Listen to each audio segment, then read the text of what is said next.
It starts with this, a person that you miss. Mine draws a blank. I wanna go back to the early days when life was an escape. Now I just wait for better days. I lost myself in your reality. Lost myself.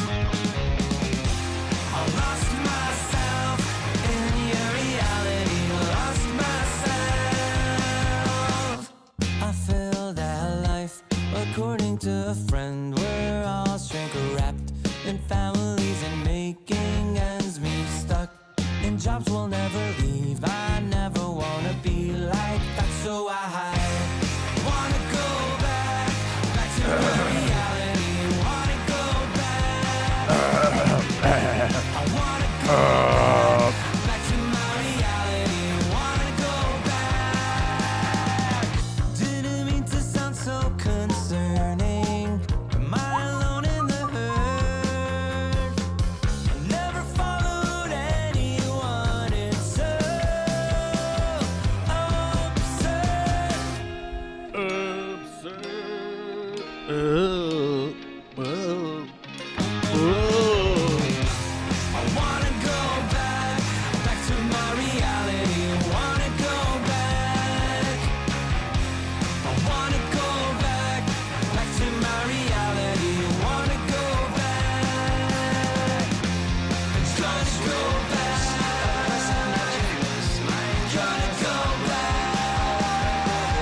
I'm supposed to push the button now. Where's the button? Oh my God, where's the button? Oh God, there's the button. Okay. Oh man, I was supposed to push the button, and I was a little bit late. Although technically we are 2 minutes early. So, what's up, early folks? How you doing? I don't even know if we've sent out the have we sent out the alert, the bat signal? We should probably send out the bat signal. If you're somebody out there and you're thinking, "Oh my God, I need to send up a bat signal," then go do it. Now's the time because it's it's 1:58. 1:58 p.m. in the afternoon here in the West Coast of these United States. Hopefully everybody is doing well today. Hopefully you had a lovely summer weekend up here in the northern hemisphere. It is summertime. If you're in the southern hemisphere, I hope you're having a fantastic winter. I don't know what kind of winter y'all have in the southern hemisphere. I don't know. Is it still warm out? It's still probably pretty warm out, right? Yeah. So it is August 7th, 2023, and the news is here today to stay. The news. It was a lovely weekend. I had a decent weekend with the family. Even my sister came out this weekend, so that was pretty cool. We had aunts and uncles and Mom and her husband and Olivia and Vicky and cousins. A bunch of cousins came out this weekend because we got a lot of stuff done down in the property south of the mountain. What mountain are you asking? Rainier. Mountain Rainier. Are you guys familiar with Mount Rainier? Mount. Let me find a picture of it. Oh, Nier. Yes, there we go. Okay. It would help if I knew how to type at the moment. Where's a good image? Let's find some images of Mount Rainier, as we like to call it around here. Mount Rainier. Add source. Let's do smart selection this time, because every time I do the not smart selection, it shows you my whole screen, and I don't want that. We want this screen right here. Booyah. Mount Rainier looks like this, bros. Look at that. Do I have to scroll up? I do, for you. Just for you, I'll scroll up. Mount Rainier looks like this. It looks like this. From the sky, it looks like this. It looks like that. It looks like a summertime shot right there. It's not as icy. Here's a nice midsummer action shot of Mount Rainier covered in snow and glaciers. Although there was a report recently that one of the glaciers has receded to the point of not existing anymore, which is kind of freaky. It's kind of freaking me out, honestly. The entirety of my life, that thing has been covered in glaciers, and they're leaving. And I don't know how long those glaciers have been there. Quite a long time, as far as I know. But if the glaciers are disappearing, I don't know what to tell you. That can't be a good sign. Ice melting at 14,000 feet up into the sky. Quick math. 14,000. Wait, how? Yeah, I think it's 14,000 feet. How many feet is Mount? I guess it probably would have been on the thing that we looked up earlier, but let's look it up. 14,411. Mount Rainier is the most glaciated peak in the contiguous USA, spawning 5 major rivers. Yes, it's very glaciated, my guys. That's how tall it is. How many feet is that? Let's look up how many feet that is. Or how many meters that is. Sorry. In meters.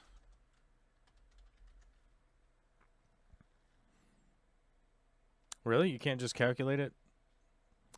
4,392 meters. There we go. This mountain reaches 4,392 meters. How is Mount? Oh, let's go top. Mount Rainier in the top 100. Let's go look. Let's take a look.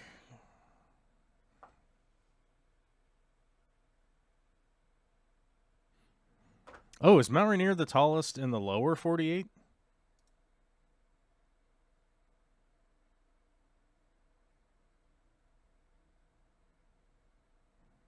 Oh, it's the 5th tallest in the lower 48 states. Okay. What are the top 100? Here we go. Let's go down the list here. Top 100. Top 100.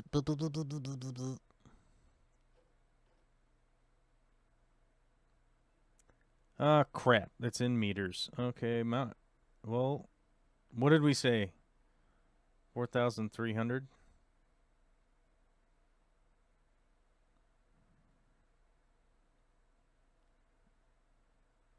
Mount Rainier, 21. Okay, there we go. Mount Rainier's the 21st tallest in the world. There we go. Okay, 21st on the list of tallest mountains. It's number 21, and it be out the, if you have a window down there, it be out the window, prominently attacking the sky with its mountain body. You know what I'm talking about? And why do you like mountains, you say? Actually, no one has said anything in chat, except for all of this chat that's over here. I should probably read it, right? And I will in just a second. I like mountains so much because A, I love mountaineering.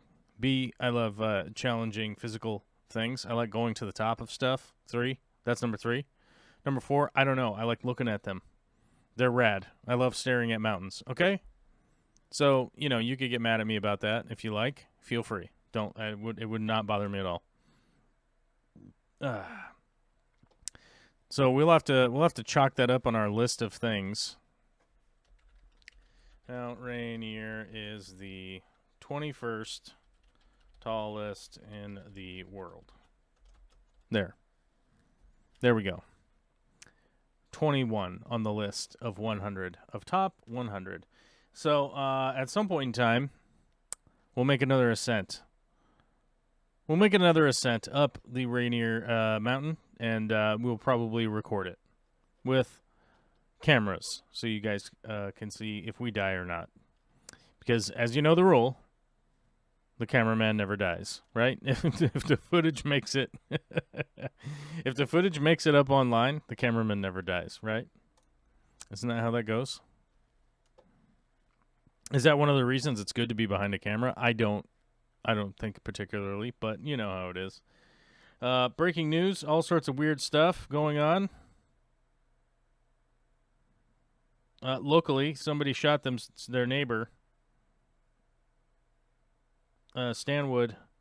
Granite Falls, somebody shot their neighbor, Stanwood. A deck collapsed and 8 people are injured. Oh my God. Oh my gird. At a camp. That's a bummer. We don't like to see that. Let's get that news out of here. Okay. All right. So this weekend, one of the big things that we're trying to do is still find that water line that is mysteriously in the ground. Comes from a well that works very well. It's a well that has a lot of pressure behind it. It's got a 2-inch pipe coming off of it, providing a couple of houses worth of water. The property is supposedly has to have a water shutoff, has a disconnect to get access for the water. You know what I'm talking about? So water should be able to come over onto the property from that well line. There was apparently a stake in the ground at one point in time, up to, but not limited to, 35 plus years ago. There was a stake in the ground where not the meter, sorry. I keep saying meter, but it's not, there's no meter on it. It's just a shutoff valve. If this was your house, it would have a meter on it. You know what I mean? Okay. This is a well, so they don't meter wells. And so that water would, you'd be able to access the water there. We've still not been able to find it. So this last weekend, a bunch of aunts and uncles and cousins and stuff came over to help out with some land clearing. We cleared some land. We dug up some stuff. We did some things. We did some metal detecting to try and detect where that valve is. We can't find it. multiple days have gone into finding this water valve, the water shutoff valve. Still, we have not struck gold. So the heavy artillery has been called in. A guy with ground penetrating radar. I don't know if you guys are familiar with the technology, but it penetrates the earth, and it gives whoever knows how to operate the machinery an image of what is under the ground. And they move it around, they wiggle it about, and they can figure out what is down there. So we're calling in the big guns. Those guys are going to go try and find that water. Once we have water on the property there, a lot of things can start happening. A lot of things can start happening once you have a water supply on a property. I hope you guys understand that that's an issue, that you can survive without power. You can survive figuring out a toilet. You can survive, finding food and stuff like that. But if you don't have water, you're not going to last very long. Water is essentially like the first thing they recommend you to find in a survival situation is find some water source that you can rely on if you're trying to survive. And situation is no different here, that we know that there is water. We just need to access it and then put a water line in the ground.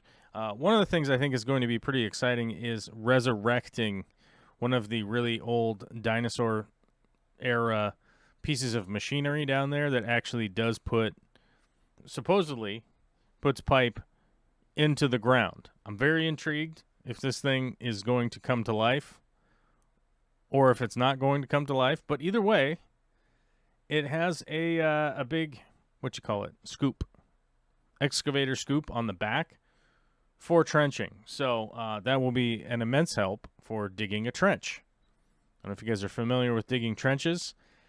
I've done them by hand on multiple occasions, and I don't look forward to ever having to do them by hand ever again. It's not something I particularly enjoy. Am I physically capable of doing that? Yes. Is it an insane waste of human energy and time to dig giant holes by hand and trenches by hand? Pretty much. Yes. Yeah. Skoggs is asking, did you check the north side of the trees for the water line? We did. We did actually check the north side. It turns out we found one of the pieces of the mystery. I've dug down and I found the pipe. I have not found the water shutoff to the pipe. So it's a 2-inch pipe that's pushing crazy PSI. I know that from checking the unregulated, unregulated. There's no water pressure valve on some of the taps out there, and they are well over 100 pounds because you turn on a garden hose and it's restricting it down, and that thing just goes squirting into the sky like you opened a fire hydrant, So that's way higher than 70 pounds or 60 pounds where you want it to be at. So plenty of pressure. There's never been a shortage of water there. It's tapping down into a large underground aquifer. So no problems with that. And yes, we have looked the north side, but the big mystery was that 2-inch pipe that we found before. We couldn't figure out if that was the septic line that was installed in the property or if that was the water line that was installed into the property. Now, one of the neighbors came by. I think he was walking his cow. I'm not sure. Pretty sure he was taking one of his cows out for a walk, a stroll down the road, a herd, if you will, of cows. And anyhow, he came by and he was like, "Hey, what are you guys doing?" Hey, yeah, that's the water line right there. We're like, "Well, we're not sure if that's the septic line or whatever." No, the septic line's on the other side of the street. I'm like, the septic T is right there. And he's like, yeah, it goes down the other side of the street and then comes across, and then that's the T right there. So a lot of people slapping their foreheads at that moment, really, when it's like, oh, we thought this might be the septic line. It's like, no, this isn't the septic line at all. Like, oh, well, alrighty then. So we went from there to figure out, well, here's the line. And then we traced the line all the way down. So we know exactly where the water line is now. We just need to find the cutoff to tap into it. Wherever the shutoff is, we'll tap into that, and then we'll start trenching a big line that goes all the way down the property. All right, let's start back to the beginning of the chat here, because probably everyone that's here is going to be here. Frank Dominguez, first of the chat today. Alyssa Bentley reminding us that Frank is in the attic again. He might very well be in the attic. Last time I checked up there were a few remnants that would normally be left by Frank. Gold flake, like gold flakes, like flakes of gold. I don't know if you know, but Frank Dominguez, like, he sheds gold flake. Like, if you've seen Goldschlager, the liquor with the little gold flakes floating in it, it's like that. He's got gold flakes just flaking off of him. There was a remnant of a rainbow. There was a rainbow sparkle thing happening. Like, it's kind of just in the air, right? And a distinct scent of frankincense and myrrh in the air. So I was like, Frank had been here, obviously. Didn't see him at the time, although he does have that cloak. What is that cloak called? The invisibility cloak, from the Potter. He's got that thing. I don't know how he got that. I'm sure he traded some traveling Roma or something that we're just rambling about in some kind of wagon covered in, like, I imagine the wagon would be covered in, like, copper pots kind of hanging and swinging as it plods along. I'm guessing that's where he went. And he probably made some kind of trade this Roma traveler said that they were just a traveling a traveler that had to barter, though may or may not have been the actual devil, him or herself. Speaking of the devil, him or herself, if you haven't watched the show Good Omens, if you have not watched that show yet, I give it a gold star, 100% stamp of recommendation. This show, where is it? It is on Amazon. You have to find it on Amazon Prime. I don't know how to find anything on Amazon Prime right now. Apparently, that's not something I know how to do. Anyhow, you go over to Amazon and you look up Good Omens, written by Terry Pratchett and Neil Gaiman. Neil Gaiman's still alive. Terry Pratchett dead. But apparently Neil Gaiman had a lot of input and was there to help assist making the show and making sure the vision of the show was correct and blah, blah, blah, blah, blah, blah, and giving, sort of insight and tips and pointers into, making sure that it was correct, that it was legit. He was there on scene and be like, yeah, that looks right. But the season 2 is out now. I highly recommend it. I sort of binge watched season 2, and I may go back and binge watch it late in the evening when the girls aren't awake anymore. Slightly adult content, but nothing too over the top, other than like sort of angels and demons imagery, and occasionally people don't make it. So Amazon says 16 plus, so don't. So make sure that the 16 plus, I guess. I'll look. I'll.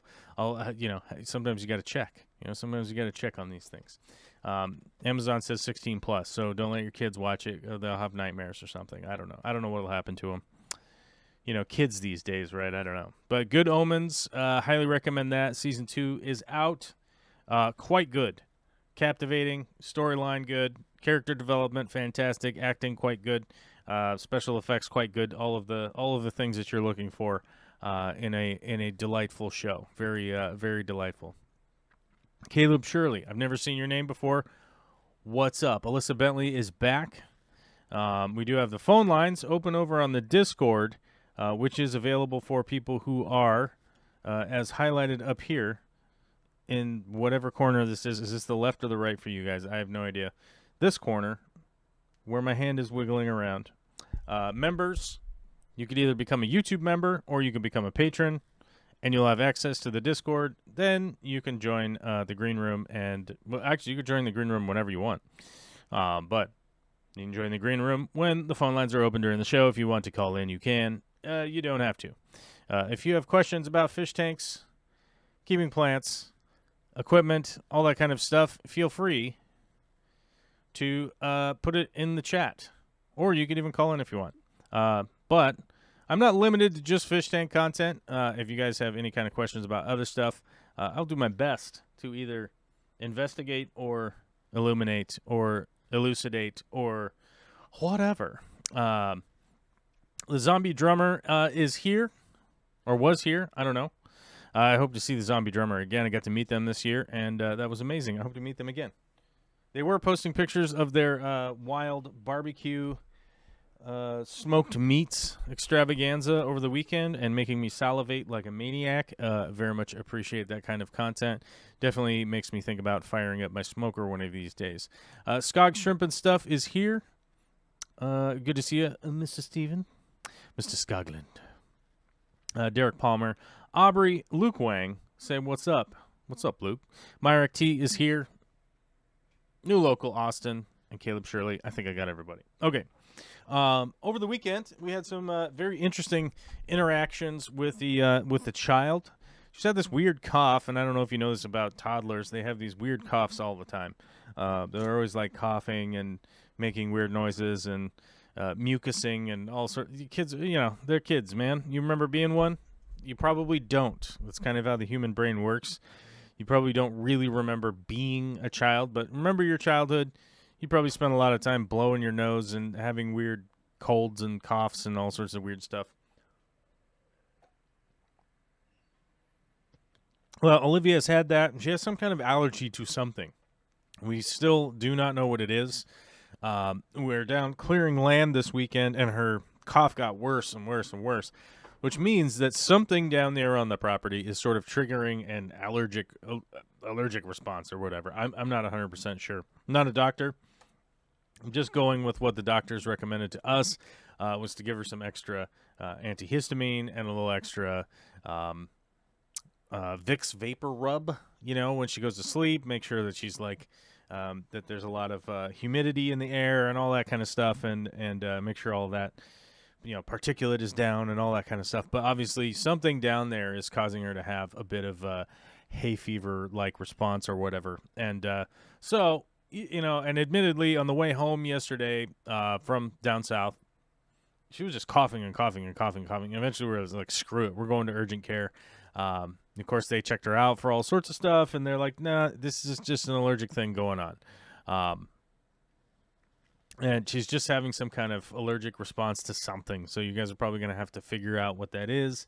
We'll probably take her in to somebody who can, probably do like an allergy panel or whatever. But I got to tell you, man, with kids, it's always something. It's always something with kids, man. I tell you, there's those times where it isn't something, but they are definitely outshined by the times that it is something. There's something going on, and it's almost a mystery as to what it is. But it's very continual. But I do have to admit, this weekend, the highlight of the weekend for me this weekend was breaking the bucket. The front scoop bucket off of a tractor. As it turns out, one of the cotter pins that holds in a pivoting pin popped out while I was doing a big scoop. I was scooping up a bunch of dirt and debris. I was scoopity-scoopity-scooping, and it went all the way up, and I went whoop, and it went boing, and it shot right out, and it completely bent the bracket in the center of the tractor bucket itself. So after a lot of swearing, a lot of fuck bombs, and a lot of goddammits, and a lot of bloody knuckle type beating on it with a hammer, realizing I was a little beyond. I was beyond what I could do in the field. Old Uncle Fred came up. And said, screw that thing, let's take it to my shop. So off we went. We loaded it up into my truck. we took it down to a different farm. We took it to a shop barn. We offloaded it. Cousin Nick came out, and with the torch and with the welding, a little stick and rod, a little welding, a little beating, couple more bloody knuckles, couple more beatings, some bending, some squirrely moves, blah, blah, blah, blah, blah. Guess what?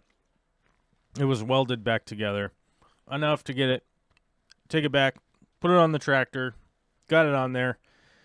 So the original pin that goes into the center piston, the original pin's about 4.5 inches long, so I put one in there that was like 8 inches long.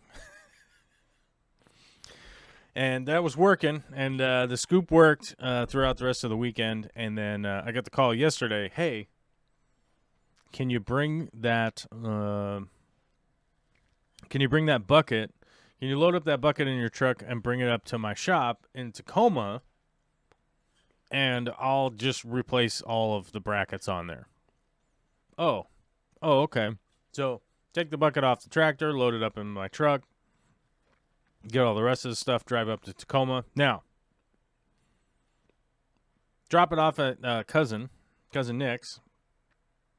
Drop it off there. And the thing that stood out this weekend of the thing with the kids and the things that were going on, Nick has a roommate who rents a room from him. He comes out, very nice guy, like this guy a lot. He comes out, oh, damn, look how tall Olivia is now. And you're like, oh, man, you haven't seen Olivia in like at least 9 months or something like that, right? You haven't seen Olivia in a bit. And he's realizing how much taller she is than she was before. And I measured her. So luckily, here's the good news. Luckily, I think that she's gone from 33 inches to close to the 40-inch mark, I think. She's close to the 40-inch mark, which means when we take her to Disneyland in November, we are going to be able to go on the rides. Because the rides, as far as I know, are 40-inch. You need to be how tall for rides in Disneyland? Searching, Google searching. Yeah, Millennium Falcon is 38 inches. Big Thunder Mountain Railroad is 40 inches. Space Mountain, 40. I don't know how to say inches in Spanish. Inches. Yes. So the only one that she'd be short for is the Matterhorn bobsleds at 42 inches and the Indiana Jones Adventure at 46 inches. Autopia, she'll be fine at 32 inches. Chippendale's Gadget Coaster, 35 inches. And the Millennium Falcon Smuggler's Run. There we go. She's going to be tall enough to do all of the stuff. It's going to be exciting to go to Disneyland with my daughter who just turned 5.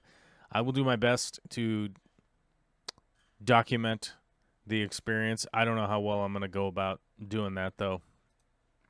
I don't know. To be honest with you, I don't know how well I'm going to do. I don't know, but it's going to be pretty exciting, and it's going to be probably what I would consider to be a pretty memorable birthday for her 5th year on this earth. Year 5, just kick it off with a real high note, right? I think she's going to do some kind of Disney princess makeover. I'm not 100% sure. It's pretty, I don't know. It's pretty intense, the planning and everything for it. So Disneyland, here we come. Sometime in November. I have no idea when. Sometime in November. Don't know.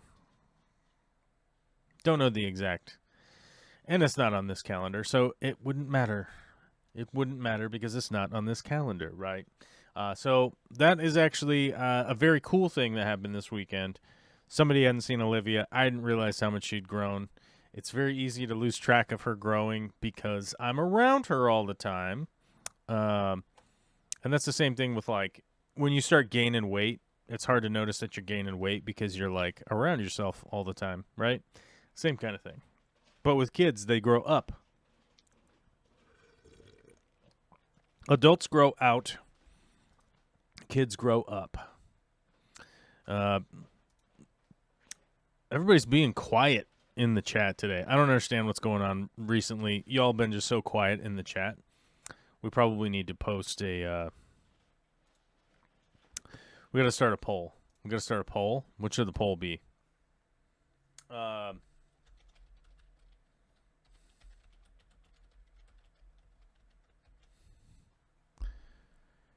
We're going to ask. We're going to ask. Oh, my God. We got a super chat. How long has it been since we've had a super chat? I haven't read a super chat in a long time. A freaking $20 super chat from Aubrey saying tall enough money. It's not a question. It's a statement. Well, thank you, Aubrey. I very much appreciate it. I very much appreciate everybody's support around here. It means a lot to me, and I don't know how to say it without just saying that it means a lot to me, you know? So, luckily, we have a lot of content coming down the pipeline, probably beginning in the next couple of weeks, hopefully running through up until the new year. We're going to have a hot and heavy couple of months here coming up. So I hope you guys buckle up and put on your safety helmets for the next couple months running up until the beginning of 2023. So with super chats like that, you guys can definitely help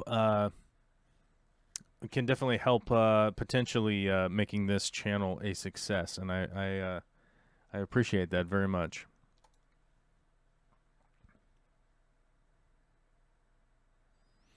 Gary Chowderau says, "Why does my Pogostemen erectus look so ragged?" Well, I'll be hard pressed to answer. Why does it look ragged? I don't know.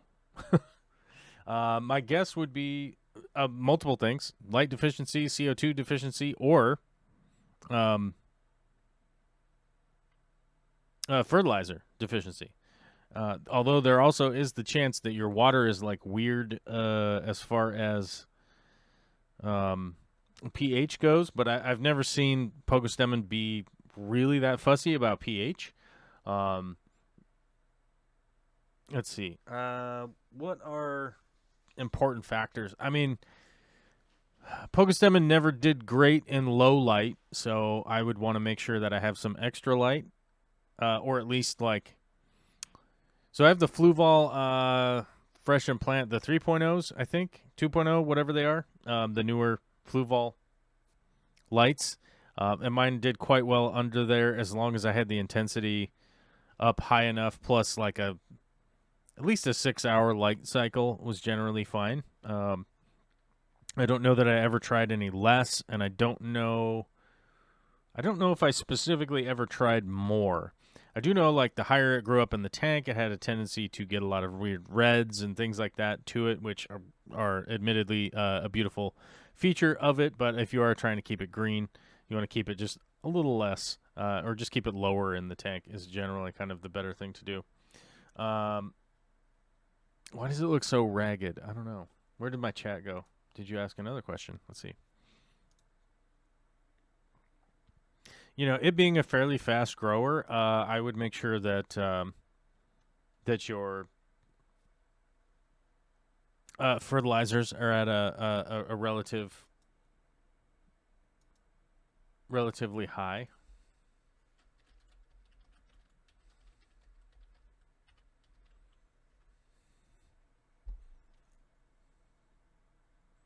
How much is let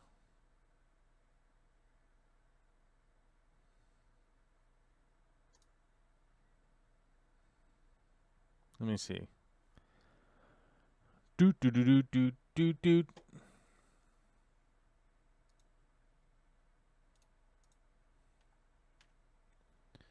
Let me see here. 50, 100, 2,500. Doot.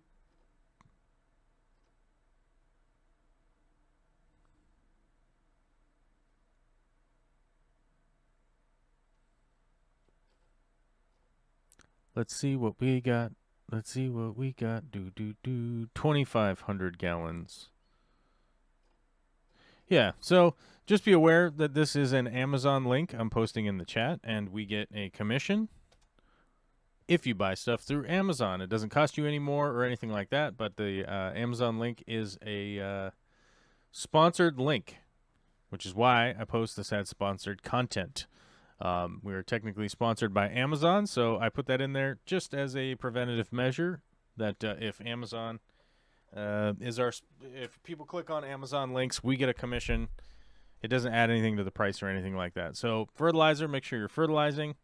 And then also I would consider probably adding some CO2 to make sure that your CO2 levels are high enough, that they are just essentially sufficient for the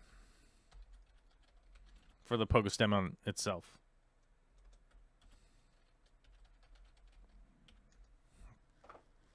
And if you don't have a CO2 system, there are quite a few super cheap CO2 systems out there nowadays. I still recommend this CO2 Art one. It is cheap, but it is a relative quality. I think it will last at least long enough for most people. It'll hold up well enough for most people that I do recommend that one. If you need a link for it, just let me know. I'll post it up in the chat. There are a couple of other brands out there now that are even cheaper, and I'm having trouble finding them. But I don't necessarily want or look to recommend things that are like the cheapest thing out there, mainly because was it Terry Pratchett? Terry Pratchett, old boots, poor man versus rich man. I think it was Terry Pratchett that actually wrote. Yeah, here it is. Terry Pratchett.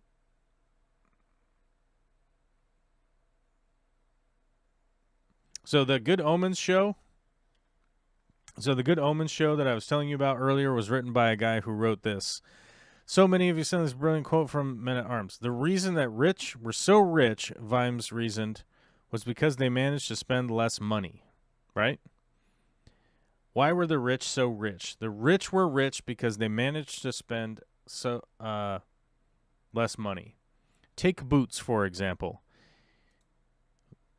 Vimes, the character, earned $38 a month plus allowances. A really good pair of leather boots cost $50, but an affordable pair of boots, which were sort of okay for a season or two, and then leaked like hell when the cardboard gave out, cost about $10.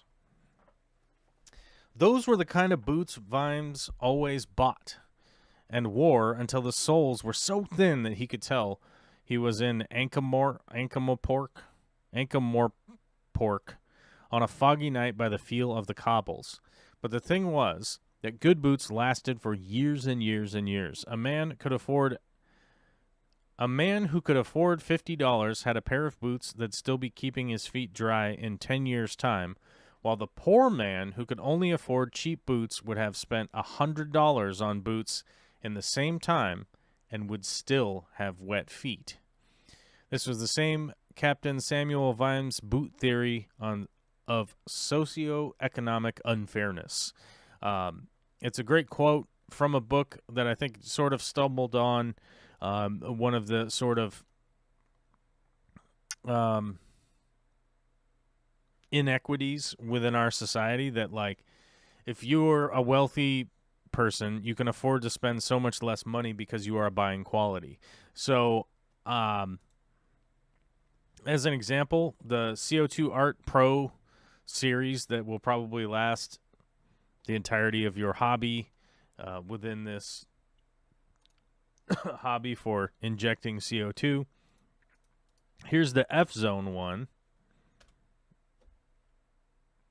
that is $58.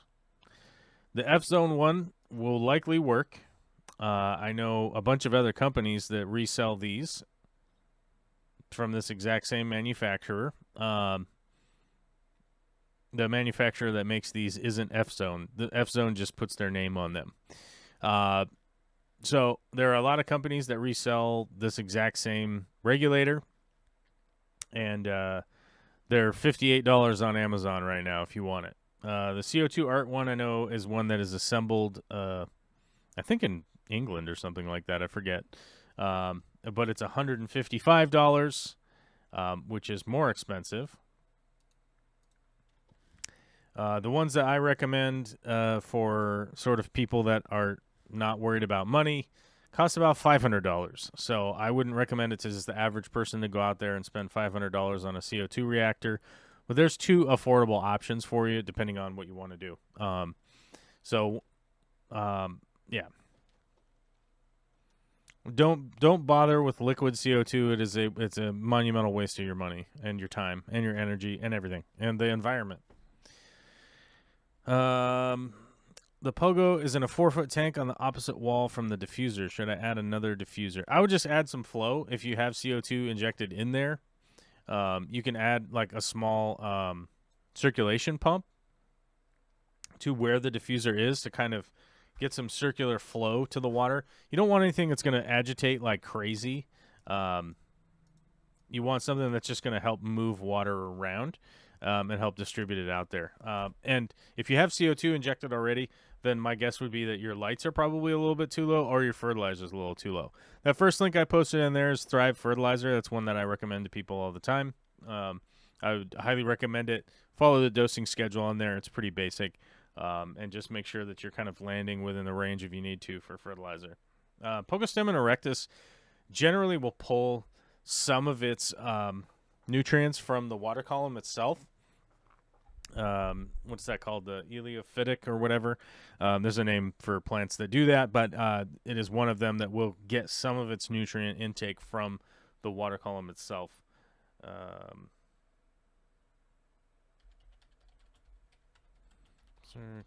Circulation. Trying to find a pump for you, just so you can look at kind of an example I'm talking about here. Actually, one of these would probably be well within the realm of something. Just a little circulation pump like this can really help with your CO2.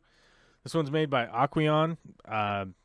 It's $10.45 where I'm at. I don't know how much it is where you're at, but it's $10.45 here. 500 gallons. I would kind of adjust it down from there. If is this one even adjustable, or is this one just 100% on? But either way, I would add a little circulation pump like that. You can find out whatever specific one that you're looking for.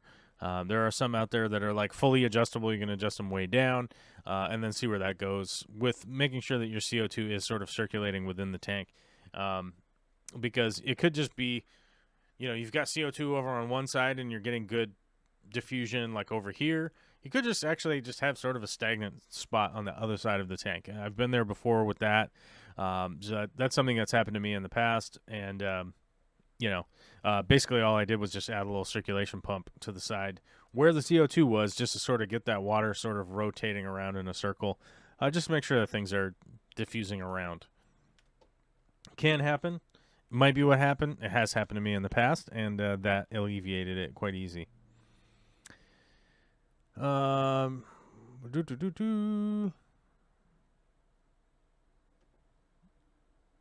see. I mean, it depends on what's in the tank, really. Like, do you want more flow or do you want less, but more diffusers? Oh. Yeah, I think I would add a little bit of flow just because for the benefit of moving it around to see what it is. Really even if you do have to buy a pump, most people actually have a pump. So you could try that and see how it does over the next couple of days or weeks, and see how well you like it. You can always adjust it around and stuff. Alyssa says I would use a second diffuser. Yeah, you could always do a second diffuser too. That's another thing that you could do. You could put one in on the other side. I find it that I normally end up getting emails where I'm like, yeah, just if I tell people to like pump CO2 like crazy, I end up getting emails that people end up gassing their fish later on. So I do kind of worry about getting those messages. from people that are like, "Oh man, my fish all died." I've never gotten to the point where I gassed my fish. I've had some of them go up to the top and be hanging around the top, and I've toned it down a little bit. But I've never really gone through the CO2 dump and everybody died in the tank. I've never really had that happen, and maybe it's just because I've sort of just followed kind of the basic, here's what you do, here's what you don't do kind of thing. It very well could be that. Or I've just gotten stupid lucky. You never know. Could be maybe a combination of both. What are you guys talking about? But picking one way to skin a cat is the hard part. Very true. Really depends on what you want or need, just as long as we're talking about metaphorical cats.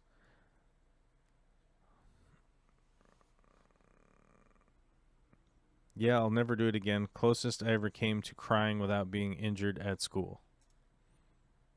Oh, like in biology class? Yeah, that is like that is one of those bummer things. That is one of those bummer things that when you're having to dissect creatures.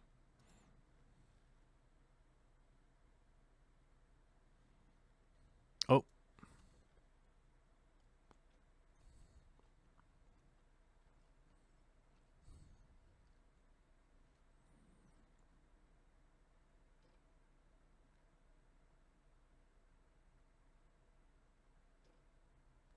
Oh, okay.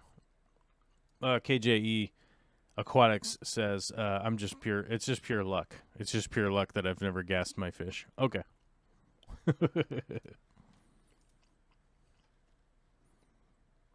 Alyssa, you were correct. Okay. Like, how many ways do you eat a Reese's peanut butter cup? Personally, I nibble the chocolate off the peanut butter and then eat the peanut butter. I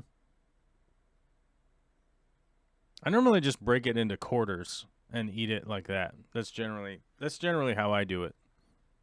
Like, I break it in half, and then I break it into quarters, and then I have 4 little Reese's peanut butter bites. Disneyland a good idea? Yes or no? Oh my God! Some people have voted no. Okay, some people have voted no. I'm actually more intrigued to hear from the dissenters.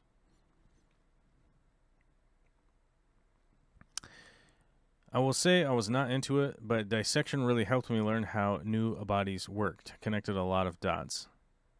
Or learn how bodies work. New bodies. Why did I say new bodies? I don't know. Connected a lot of dots. Yeah, actually, the dissection stuff, it's not the funnest thing in the world to do at all. I would certainly not say, wow, I look forward to that. But it definitely does connect a lot of the dots of how bodies function and stuff like that. And I always find it like kind of intriguing when I kind of find it intriguing when there is I'll meet somebody who actually like works with, breaking down meat or doing butchery or something like that, and they tell me about how God's creation, God's vision of how everything was created, and it's like, really? Okay, you think it was that? Okay, I always find that odd when you're like, you notice this exact same evolution in certain joint tissues and things like that. That it's sort of like, so are we related to frogs then, but we're not related to chimpanzees? Okay, got it. Yeah, like none of it has to do with the evolution of creatures. Okay, I always find that weird. But taking biology class and having dissected a bunch of stuff, and also having done a lot of butchery in my life, you start to kind of realize that, like, oh, all these creatures are just sort of the evolution of just this biological function that is happening on this planet. Nabokov fan 87 says the YouTube ads are real bad. I don't know what that means. What does that mean?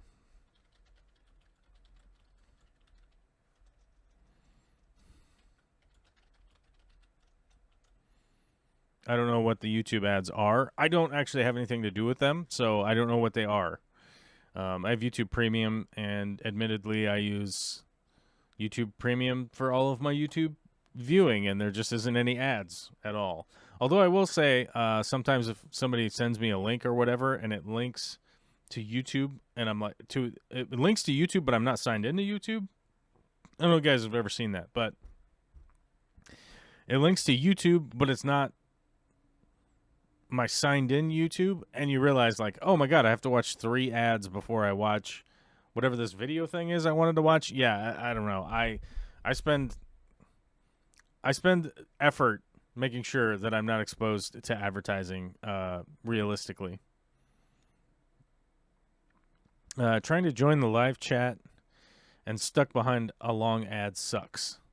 That does suck. I'm sorry. I'm sorry for that. I don't like that. Yeah, I suppose there's 2 different options. I mean, I guess I guess you could get YouTube Premium. I think it's like $8 a month or something. But I listen to a lot of YouTube throughout the week, so it's definitely worth it for me to not have to listen to those ads. It might not be worth it to you, so I don't know. But that's definitely the one way around it. I was really hoping that that YouTube would institute, like, if you are a member on a channel, like if you're a paid member on a channel, you wouldn't have to watch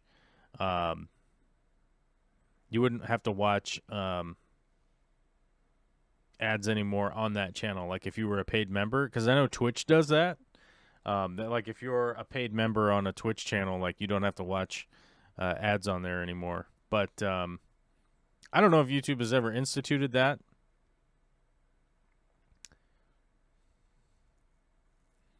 Alyssa says apparently you can kind of control your ads through AdSense. There are certain things that you can do. You can't really do anything. It's like, it's basically on or off. It's not as customizable as somebody would make you think. I mean, I could go in there and I could make some changes so it's just minimal ads or what, there was a point where I wanted to make sure that, like, all of my content was ad free. And we were trying to reach a goal to be ad free, and I believe that goal is still up on Patreon. I'm not sure. Let me see.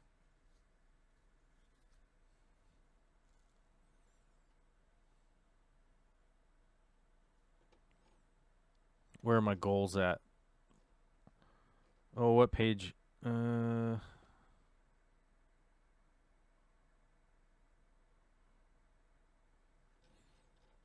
Where? Hold on. Oh, here it is.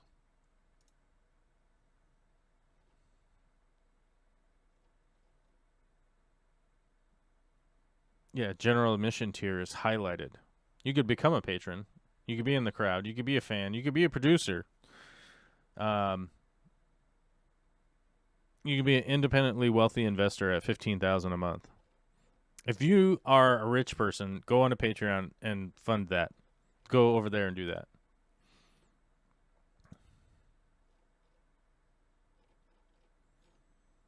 Actually, I don't know if the goals are still on here. I may have changed them or whatever. I don't know.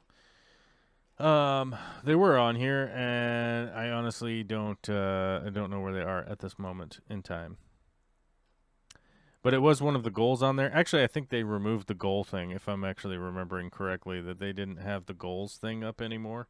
But one of our goals was if we reached a certain, essentially, if we reached, it was funded.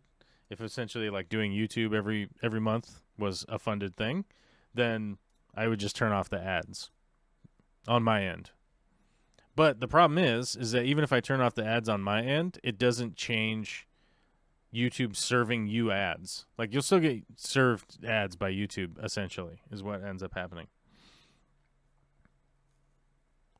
In my experience, I had premium, and for the first 3 months after I stopped premium, I would get 2 or 3 ads and then a full blocked screen asking me to sign up for premium, rubbing it in. Oh my God. That is ridiculous. I have to admit, that's pretty much a ridiculous situation right there.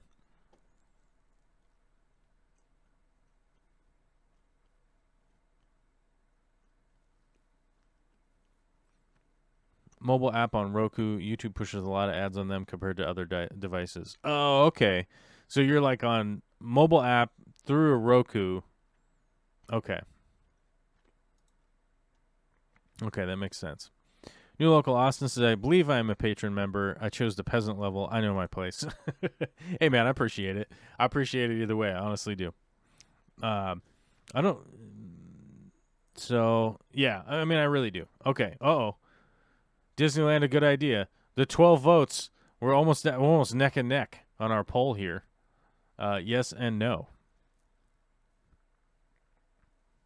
We are neck and neck. We're like one vote over 50.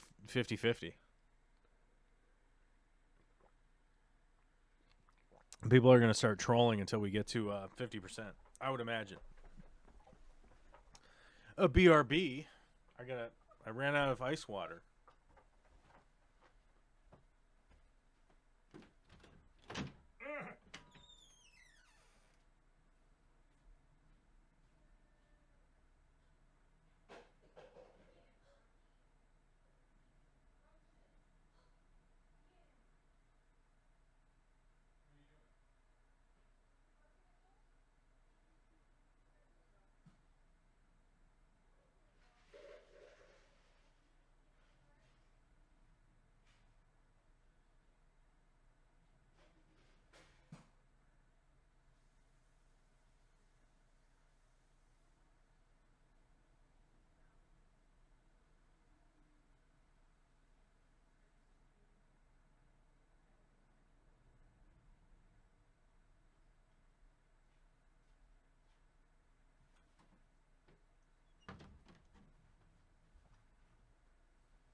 All right, we back with a full ice water, which is good. We like it when there's a full ice water. I can't really be over here at my desk if I don't have a full ice water. That's the rules, man. That is the rules. All right, we've gone 50-50 on Disneyland, a good idea, which is solid. It's solid to be at 50-50. Good idea, bad idea? We don't know. It's just 50-50, bro. Ha-ha. You know. Oh, yeah. In lighter news, hit the like button, you bums. It's free. All you got to do is just get your phone out or whatever it is you're watching on and just poke the like button and share this with your grandma. She's probably sitting around, wants to hear from you. Send her a video of me just yammering on like a buffoon for hours. All right. It'll be wonderful. She'll love it. Oh, my God. We're back into the positives. Okay. Oh, the poll. The poll is ongoing. Okay. In lighter news, I wanted to bring this up. It turns out Log Milling 2 Electric Boogaloo, this time it's lumber, is up and coming, boys and girls. Ladies and gentlemen, the logs are going to get milled fairly soon. I'm supposed to meet up with, we'll call him Old Timer.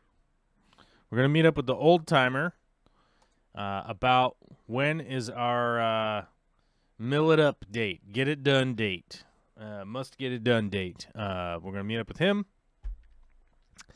He had a lot of things going on, which is why we didn't get to cut up the second batch of these logs, which actually is fine because the logs that we cut up at the end of the year last year are dry enough now that I can start building with them. So we're going to start building a chicken coop and some other stuff here fairly soon. Obviously, we'll make some videos about that, and people will either like the videos or they won't like the videos. You never know. You never know. Generally, they hit the dislike button, and that's just the way she goes. But those logs are going to get sawed up into planks and bits and bobs and all the doodads and all the stuffs, which is great because we're going to be able to move ahead on a lot of these projects, get a bunch of this stuff done, get a bunch of logs out of the yard because I've had logs in the yard for 6 months now, and it's been driving me pretty crazy, but we're going to get them out of there, and that is good news. So we're looking forward to that. Also going to talk to him about cutting up some other lumber down the way, and hopefully we'll be able to get all of that done. If we can get all of the lumber cutting done, guess what? The lumber will be all cut up, and then we'll move forward. What is going on? Oh, craziness. Vicky's listening to something super loud over there in the other area. Okay. Well, nobody's chatting. It's just me talking to myself and just breezing into the wind here. The green room's open, but nobody called in. Green room's open, but nobody called in. Okay.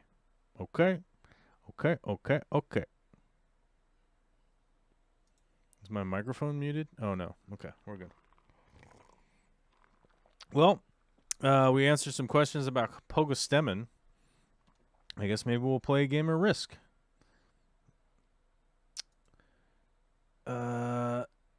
End poll. Disneyland a good idea? For sure, obviously. 53% said yes. 46% said no. So there we are. 46% said no. I don't know why. I don't know if you guys are just trolling me or what, but would be my guess. It would be my guess because, come on. Olivia loves Disney princesses. She loves princesses and stuff, and we're going to get to see some amazing the castles, the all of the Disney stuff. Yeah.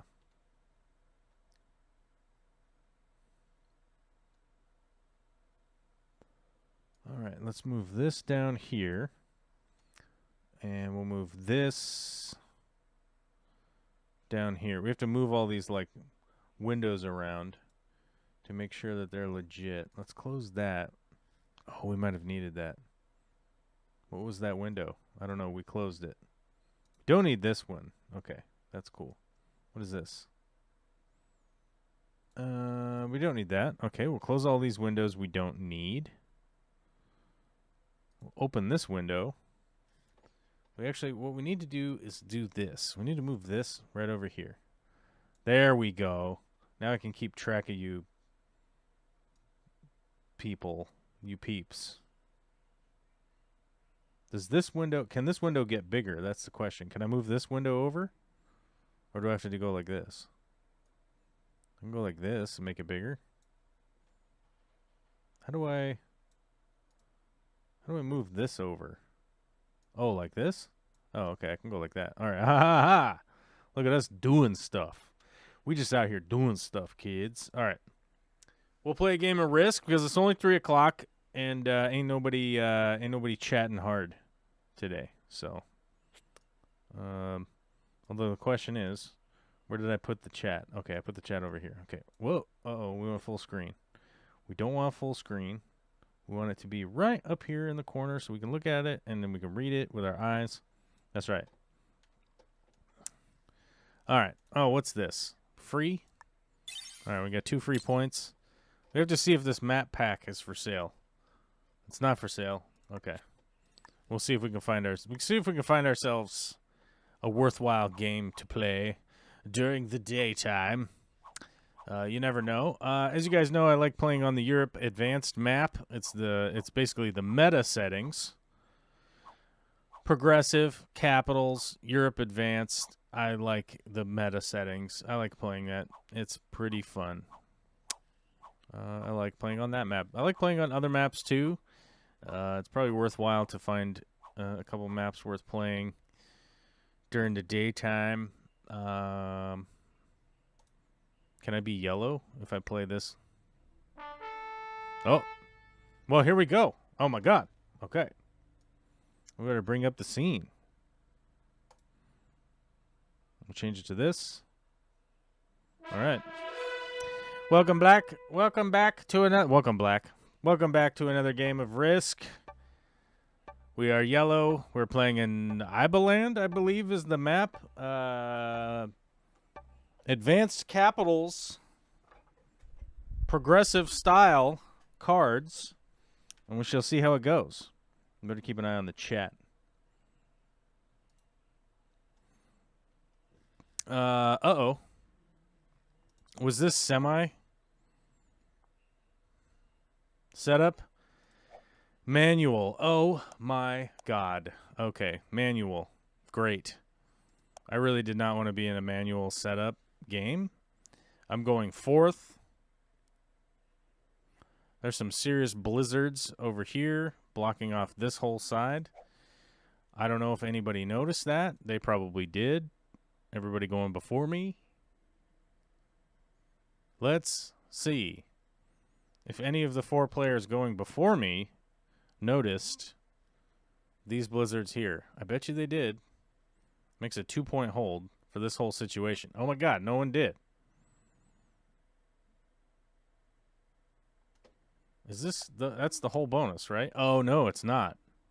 Okay, so it only closes off, keeps this boat isolated. Okay, we don't want that. Someone took over there.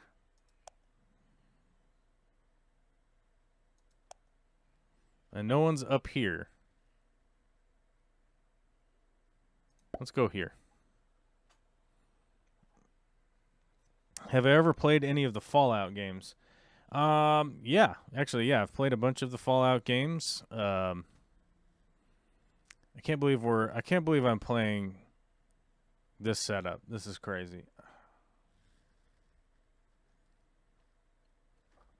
Oh my God, we're going to be here for like 20 minutes setting up this game.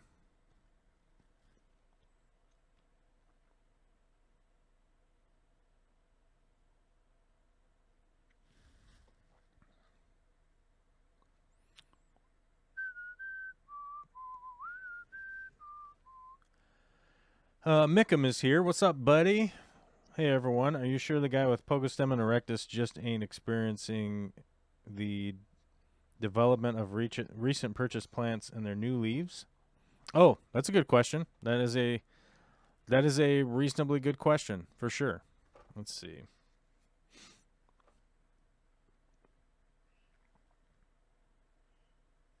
Well, whoever's picking these territories here, we don't want them to get that bonus right out the gate. So we blocking. Why not? We blocking their take early.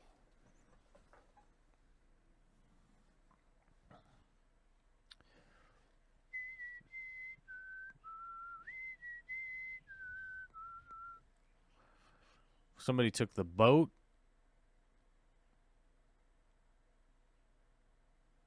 Man, I feel like I should have something back here. Yeah.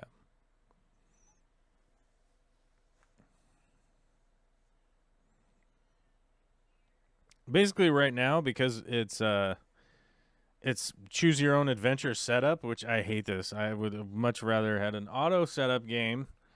I didn't realize that it was not auto. It's manual setup. I hate manual setup because of this reason. Like Purple's thinking, everyone's going to think a little bit about where they go next because they probably aren't thinking about it when their turn's not going. Maybe everybody's streaming. I don't know. But I basically want to make sure that I have as many of the outside positions as I can, right? And I think this, yeah. Because I think the only outside positions are here, here, here that were left.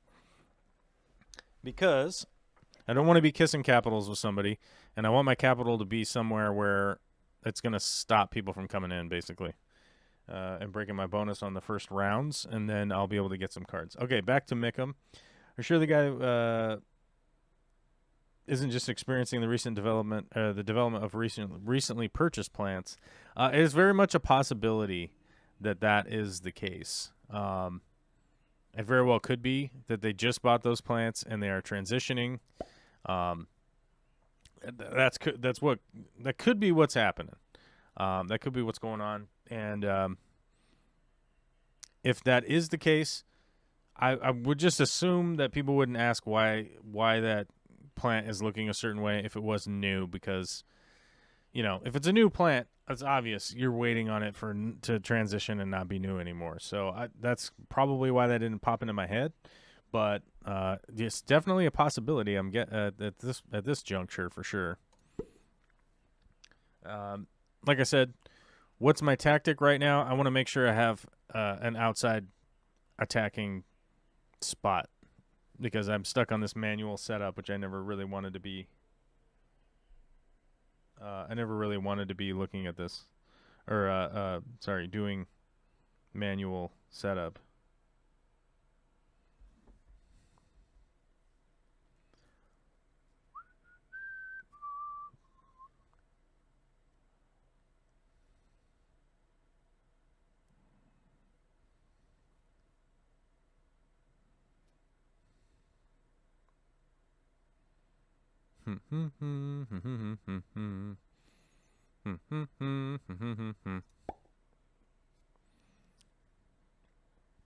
Plus, I want to make sure that I have some vision of what's going on, and I didn't pick anything out here, which I probably should have because I wasn't thinking about vision at the time.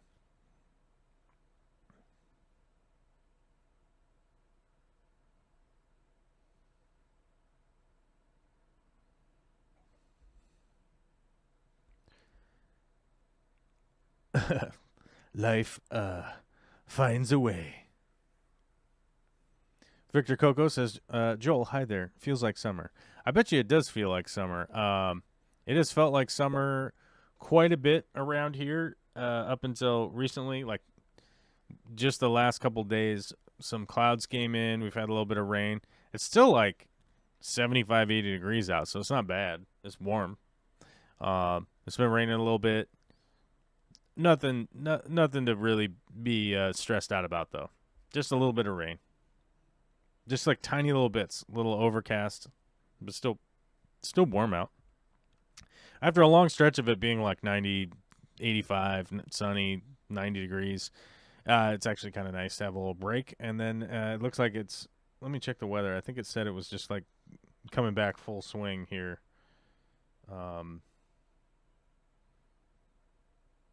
Yeah, by Friday it just goes back to full on nothing but sun and hot temperatures for however long. I don't know. Forever.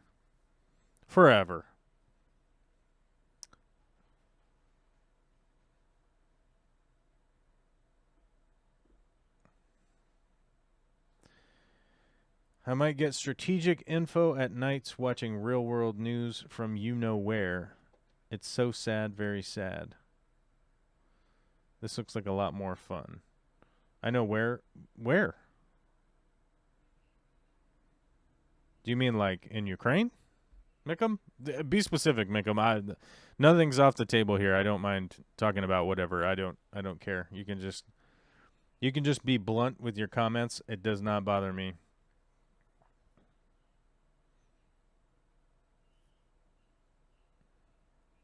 And by the way, I think it's complete and utter bullshit that anybody even likes the fact that Putin is invading another country. Just to be clear, in case anybody was wondering, like, what my stance is. I think it's insane that Putin invaded. It's total trash. It's the year 2023. Like, really? That's what we're doing now? It's nonsense. Ooh, Victor Coco, supermoon in August. Dude, I have to admit, I love the supermoons, man. When the supermoon is out, it is intense. I like it. I like the supermoon. You could say I'm a fan of the supermoon. Oh my god, this auto setup, or this manual setup is infuriating. Like, this game should have already been going by now. Ridiculous. We should have been into the action section by now, but we're not into the action section. We can't be.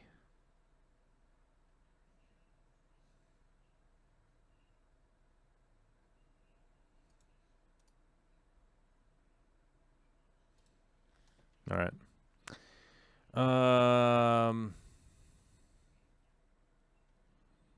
Let's see here. So we're going to put 6 there.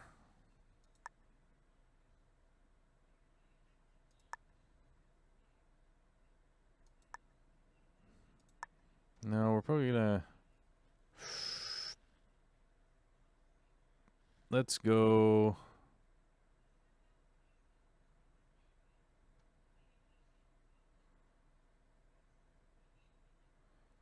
Seven here, because then I can pick between the two. All right, so red has a 7 here.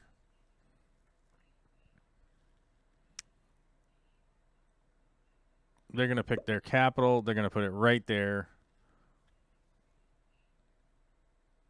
Which is slightly annoying, but not that big of a deal, because I'm going to put my capital right here, which is why I put the 7 here.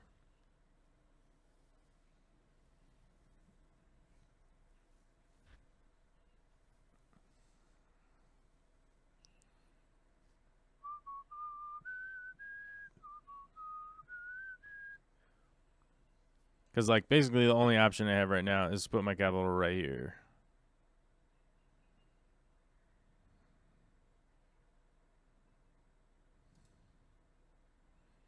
And there we go. And then we move on. Because everyone's going to have made choices here, and everyone's going to have to kind of live with those choices. So it is what it is. There's a lot of ones around. Pink thought better about putting their capital there. Pink basically did the same thing I did. They put a 7 here. They probably put a 6 or a 7 somewhere else. And then they went, oh, crap, yellow's here. And they're, like, probably going to move this out. So it's not going to super benefit us to attack up in here unless Pink moves their 7 out.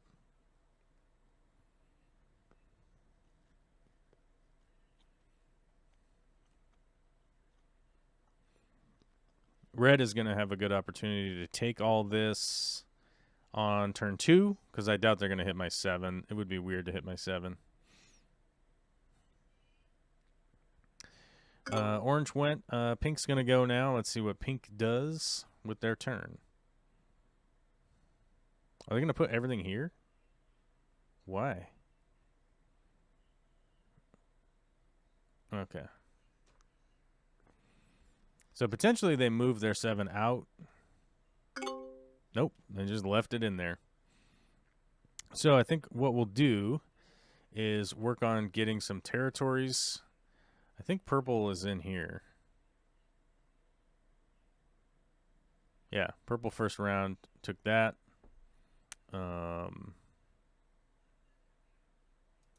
Let's go like this. I just want to find out who's back in there. Put 2 here. I'm going to remove red's vision and pink's vision.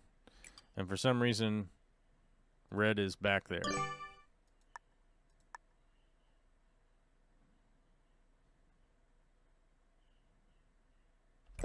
Alright, let's just do that and just put everything on my cap. Why not? We can just put everything onto my capital, and it'll be fine.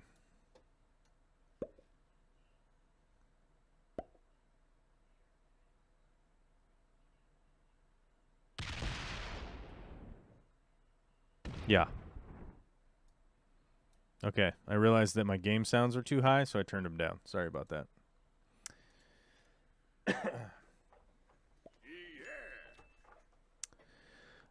Summer over here started a lot warmer than usual. Now we've had rain and thunder for 2 weeks. Yep, Ukraine. Yeah. Yeah, the Ukrainian war situation is bonkers, and I think it's insane that any Americans would be like, we're funding a war. Like, we aren't funding a war. We're funding the defense from Russia funding a war. Russia invaded. I don't even think Russia like really denies that they've invaded even at this point. So I don't understand why Americans would even be like toting the Russian narrative or whatever. Like, it's just bizarre to me. Like, why waste your time doing that, right?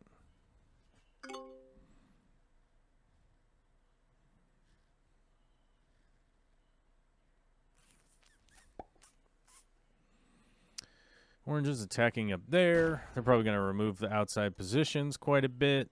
They've got a bonus. They've got this up here, I think. Yep, this one. Pink is just staying in here with that 7, which is ultimately annoying. But we ain't about to be hitting no 7 right out the gate here. Right out the beginning. People are likely not going to be able to hit a 17 cap for a long time. So we're going to do this.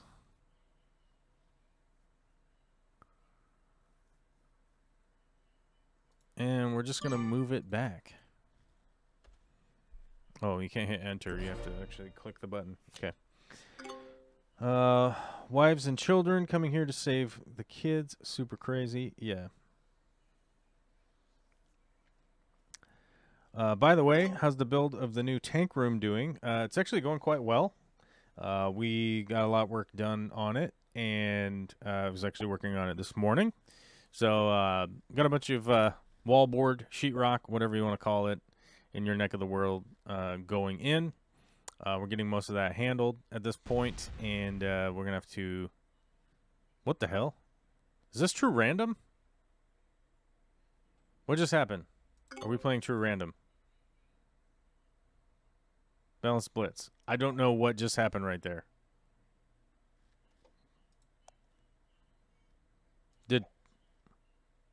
What? How did... Oh, purple. Oh, they went this way. That's why. Oh, my God. No wonder. My brain... I'm out of my mind. This connects over here. I thought they attacked my 1 and lost 4. I'm like, how is that even possible? Anyhow. A lot of the wallboard is up. All of the electrical is in. I do need to do some networking out there because I need internet out there. The installation is all done. Installation's all complete. We're putting up all the wallboard now. We're gonna have to do the mud and tape fairly soon for all the joints, you know, to smooth it out. Do the joints and smooth it out.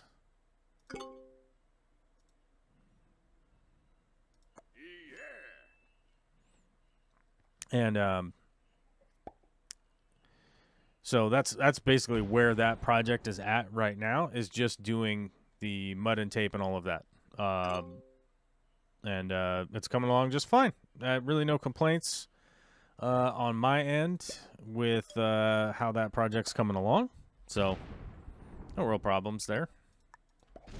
See if Pink moved it out. They did not move it out. They didn't move it out. They didn't move their 9 out yet. But as you can see, I attacked up, and I still left pathing to clear this whole bonus. Chances are I'm not going to be able to clear this bonus for a really long time. And the unfortunate thing is, in Progressive, you want to get a bonus early so you can kind of stack up on your capital and avoid anybody, basically killing you as a player. And we were unable to attain a bonus because we couldn't do this one because of blizzards. We couldn't do this one because Pink just left their 9 in here. But their 9 is going to get smashed at some point fairly soon. Purple has a vendetta against red, so they keep coming down here and breaking red. Orange has this space up here. I think pink is in the middle. Do not know where green is. Green must be here, where the shops. And I don't know... Christy Inni. I don't know what that is supposed to be. The restaurants and the shops and stuff. That's where I think green is. I think on the next turn, what I'm going to do is remove green from the bottom here. Mainly because they've been getting a bonus. They may decide to put a bunch of troops down here and just go rampaging through. You never know. So they have a pretty established position, and we want to make sure to get rid of their outside position. Glenn Tuxer is here. Taping and money has to be the worst job. Yeah, I mean, I would have agreed with that a while ago, but nowadays I have a one of those sanders on a pole that's motorized, and it hooks up right into my shop vac. And it's been a big game changer of, like, the mudding and sanding and all that is a lot easier than it used to be. And so it doesn't bother me that much, honestly. Because I'm able to move from stage to stage with the sheetrock pretty darn quick comparatively to in the past. So we're going to put 4 down onto this territory. We're going to put the rest onto our capital. Because we're just having to stack our capital. Because that's where we're at. We're going to end our attack. We're going to allow red a card, if need be, down here in the corner.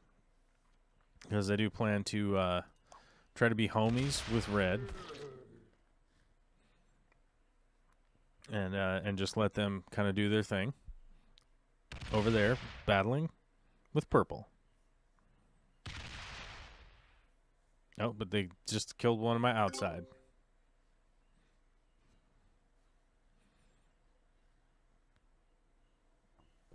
What's purple doing? They're getting 9 troops. I think everybody knows I'm only getting 5. Oh, Skog's got to go. His phone's dying. All right, Steven, we'll catch you on the flip side, buddy. Give you on the flip side. Flippity flop. Purple's coming out here with some nonsense. Pink's just still camping with their 11 in here. Which, whatevs, bro. Whatevs, bro. I am going to leave this orange one here in hopes that somebody makes a run after orange and I accidentally forget that one there.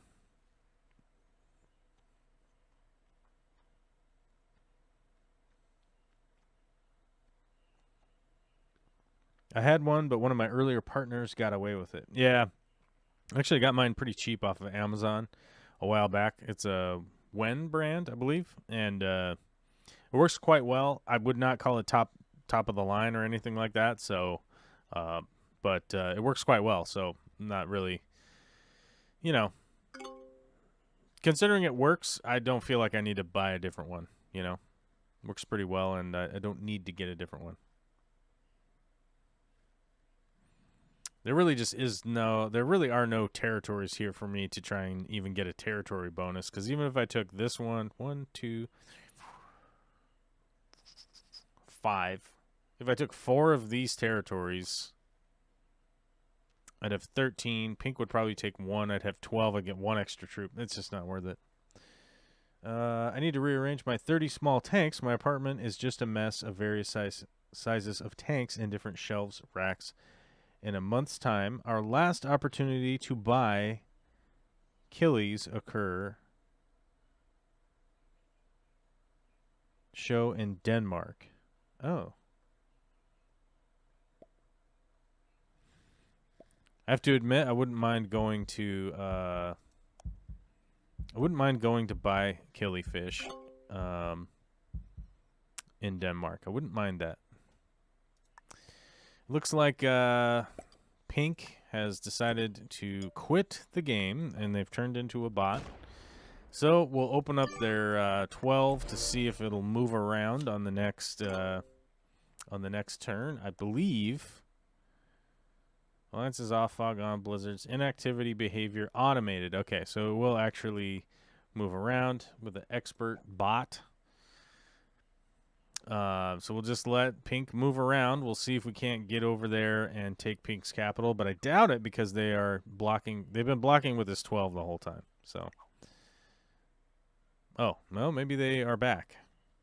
They were inactive for the last round, and then now they're back. I haven't even been paying attention to my cards. What do we got here? We got a 2 troop bonus on maintenance. That's about it. Where's maintenance? Where's grid, power plant, city pier? Maintenance is up there. Red's about to hit that. Nope, they didn't hit it. They left it alone.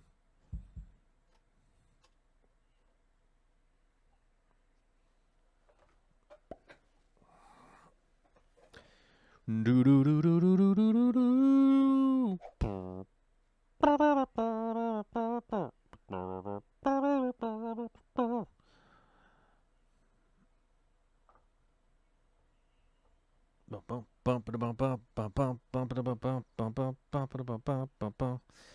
New local Austin says feels like a convection oven here. Summer was in June. What is it now? Just like pain. What season is it over there? Pain. Pain, the painful season. Season of pain.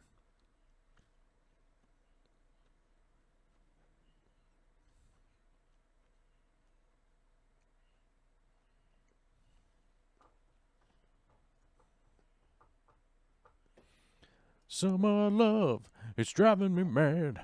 It's making me crazy, crazy. I'm going to get the 12 trade. All right, I'm going to get the 12 trade plus 2 bonus up here on maintenance if nothing happens.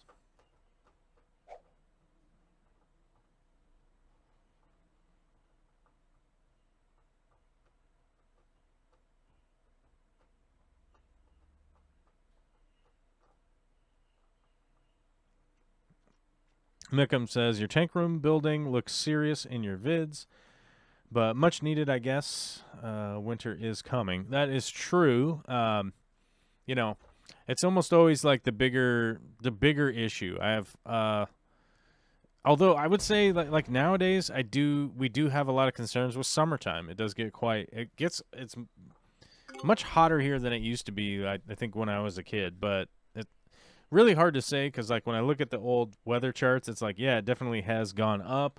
It is hotter, but I don't know a lot of the science off of the top of my head to just be like, oh, here's why, and blah, blah, blah, blah, blah, blah, you know, there definitely have been times in my life where I hoped that I had more climate science in my background, but I don't have a lot, so it is what it is, and I just kind of have to go anecdotal and be like, dude, it's hot. The sun beats down a lot more than when I was a kid, you know.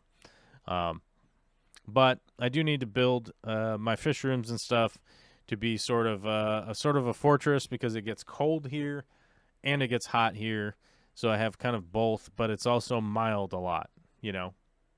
The mild a lot will lull you into a false sense of security, and that's the last thing you want to do with any kind of building or long-term construction projects or anything like that. You don't want to get that false sense of like, yeah, don't worry, it's only 50 or 60 degrees out all the time or whatever, you know.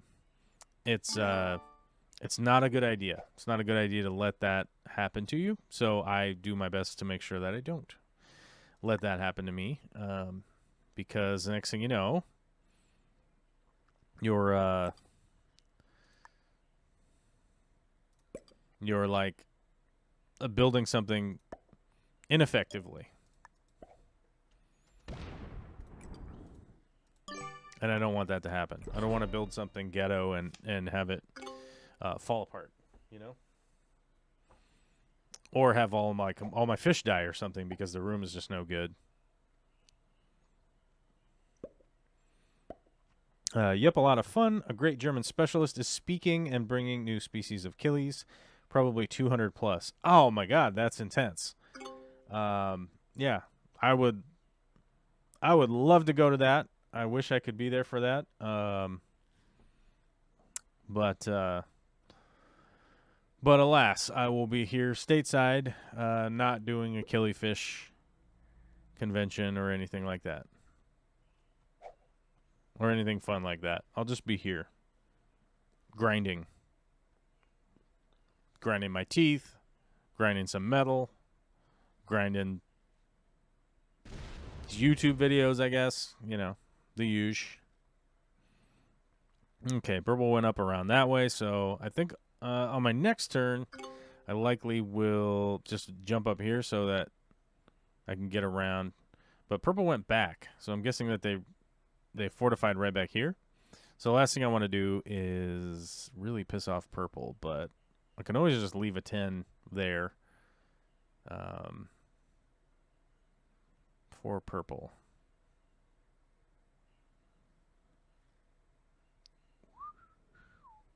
I want my capital to be open, and currently right now it's open going this way and this way, so I can go over to break into red if need be, and I can break into purple if need be, but right now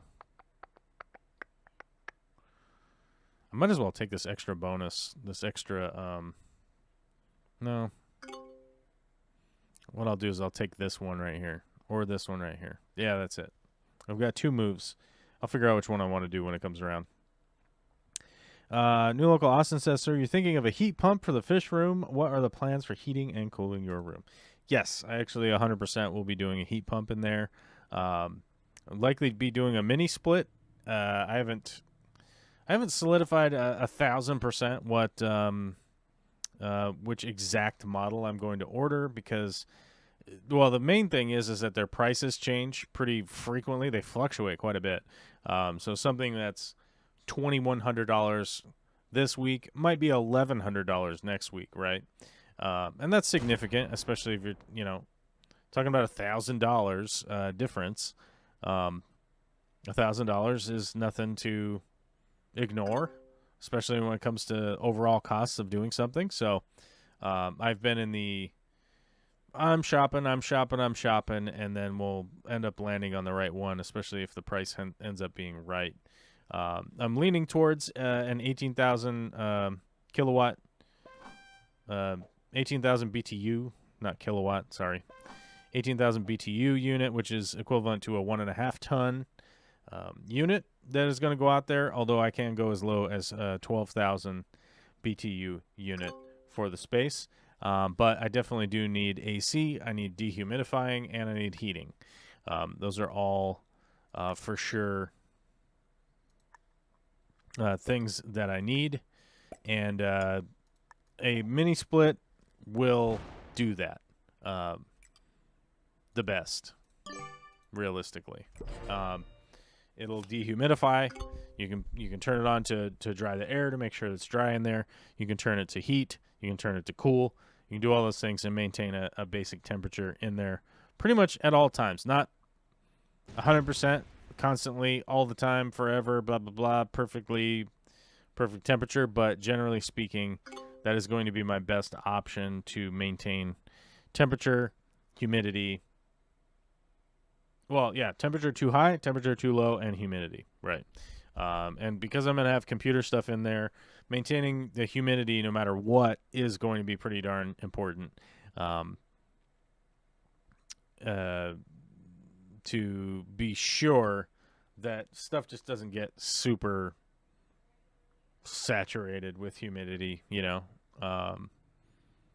It's not a big deal if you get a little bit of water in, not a little bit of water. If you get a little bit of condensation or humidity in basic computer parts, a little bit of fluctuation is not a big deal, but constantly being inundated by super humid air is not great for computer stuff. So that's going to be a big thing, a big part of it. And if I just had a couple of tanks in there, I think basically I would just continue to use that plug-in model dehumidifier that I have currently, but we are going to have to maintain a much better temperature in there as opposed to it just being warm all the time, because I'm going to be streaming in there. I'll be recording videos in there. All the content will be going on in there. So yeah. The garage itself is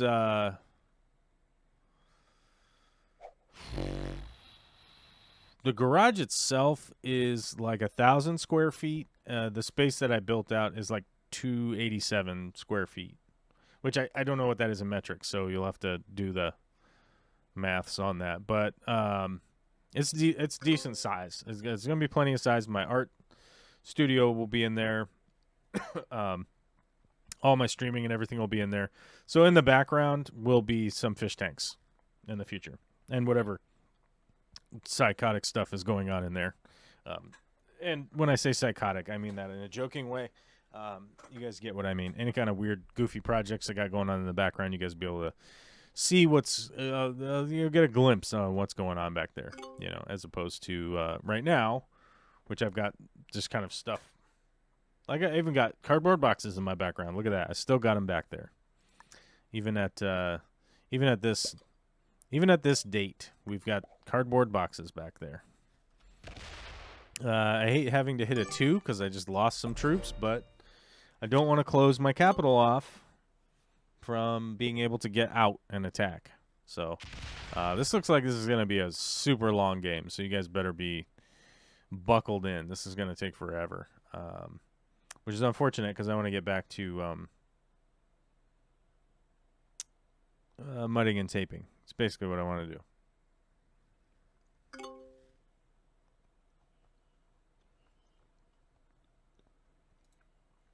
Cool. That is a good size. Screw the metric. Yeah. Yeah. I mean, that's the hard thing. It's like I live in the States and it's like I always want to convert to metric for people. just to, I mean, admittedly, the United States probably should have switched to metric a million years ago. I know that it came up in the 60s or 70s. I forget when, but they wanted to convert to metric. But, of course, the sassy Americans decided that, no, we're going to not do that. We're going to stay with the weird imperial system just for reasons, I guess. It was just, nonsensical reasons. Probably the same reason that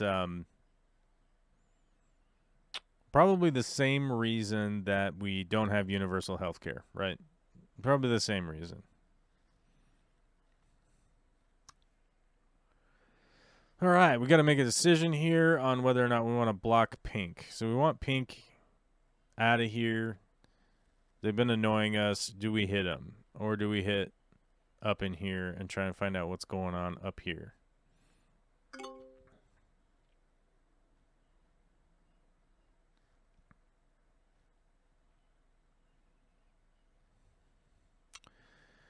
That is the question. Because we may want to open up this path over here to figuring out what the deuce is going on over here.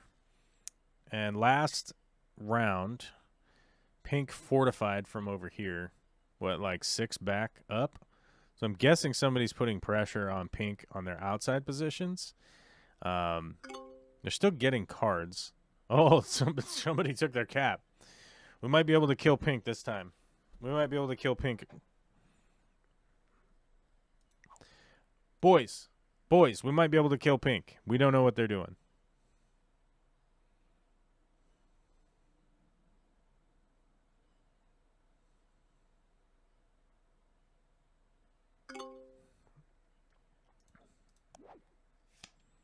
All right, we got this. We got a bonus here. Let's go see if we can kill us some pink. Let's see. Let's see if we can get a kill on pink. We'll just see what they're doing over here. We don't know what they're up to. They lost their capital.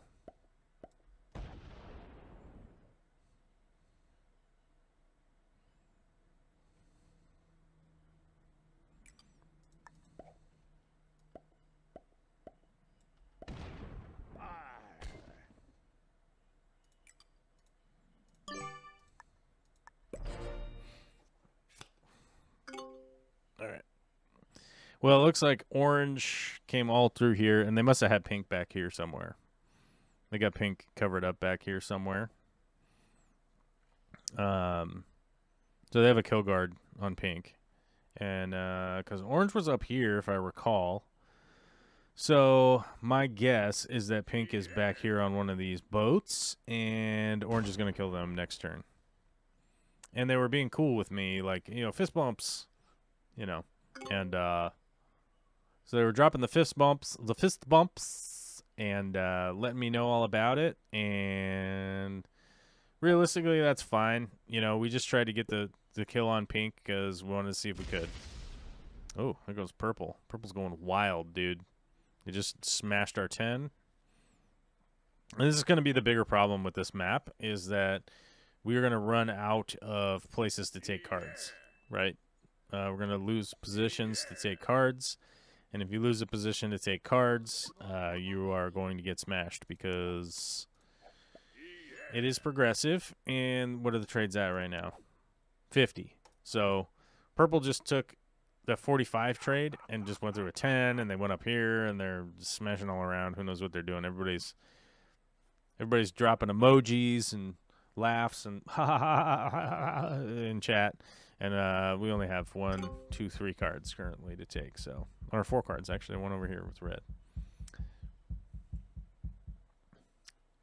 Buckled in here. Coffee still not as hot as outside. Let's go. What are we calling our country, Joel? I don't have a country, so I don't know. What are we calling our country? Should we start a new one?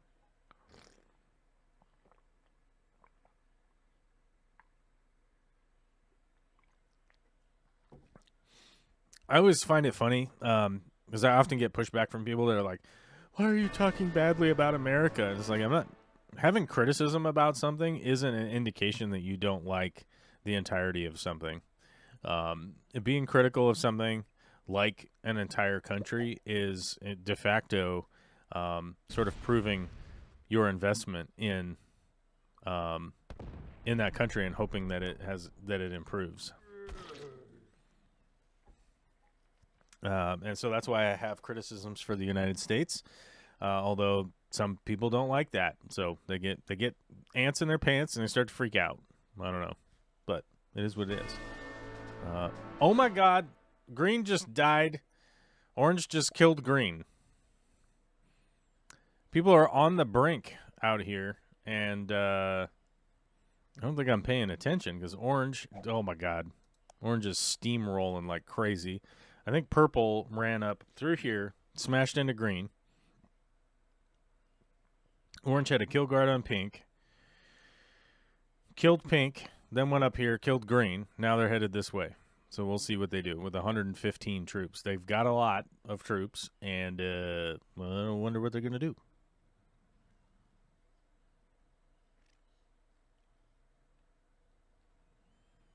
Chances are in this next turn, what I'll probably do...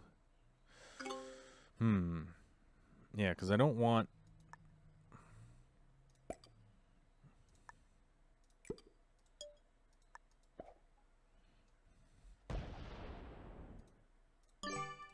What I'm going to do is buff my cap to 69. Oops, 70. I was going to do 69 because then people might respect. They might respect the 69. But, yeah. Oh, what is the name of your army in the game? The Piss Army. We're yellow. We're the Piss Army. Piss Army, for short. Luke Wang says, I've just been listening to this game so far, cleaning up my sanitation station in the fish room. That is unfortunate. That is an unfortunate group of blizzards on your left. Manual setup sucks too. Yes, manual setup is just, makes my eyes feel like they're bleeding, you know what I mean? So we've ended up with this mess. And this set of blizzards right here is really unfortunate.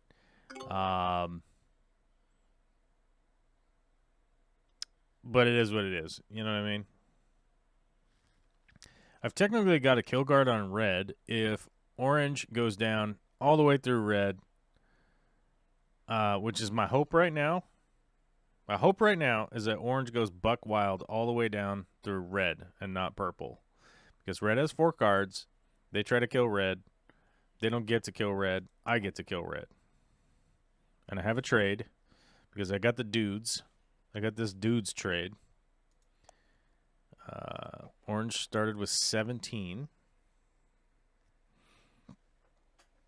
And they didn't. They didn't do it.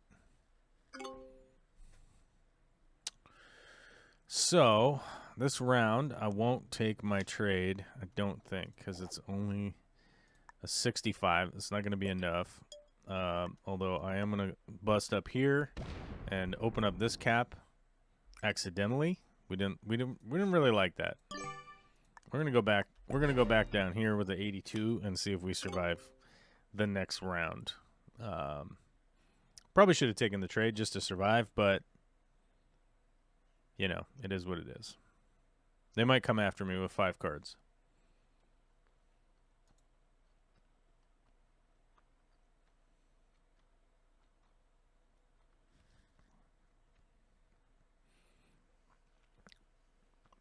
My hope was that orange was going to push around into red because orange was being super aggressive, killing people. They're going to get 100. They're going to have 140 here plus whatever. They know I have 82 because they have this. Potentially red would trade and push back. That's kind of my hope here, but I don't know what red's doing. They may have given up. They may have quit. I don't know. They just went through their whole turn and did that. Okay. So orange doesn't know that red only has 67 on their capital, but they know I have 82. 139 plus a trade. 139 plus a trade of 65. Yeah, he'll be at 200. So it's probably within his well-being if he has a trade to take a trade and then kill me is probably what he's thinking right now. Was what my guess would be. But he might hate purple. Purple just ran in and broke all of his bonuses right now. He just got 5. So he might push back. Yeah. Purple just came through, took this capital here, and probably took their other capital too. So we'll see what they do.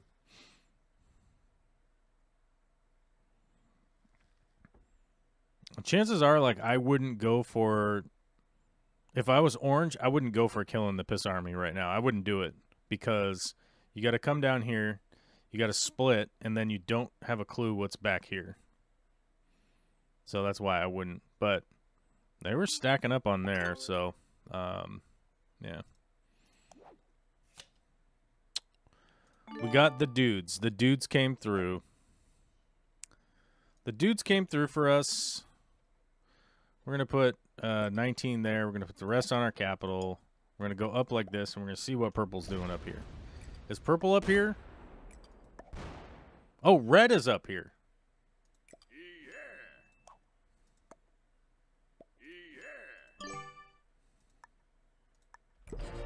So we'll go back down here.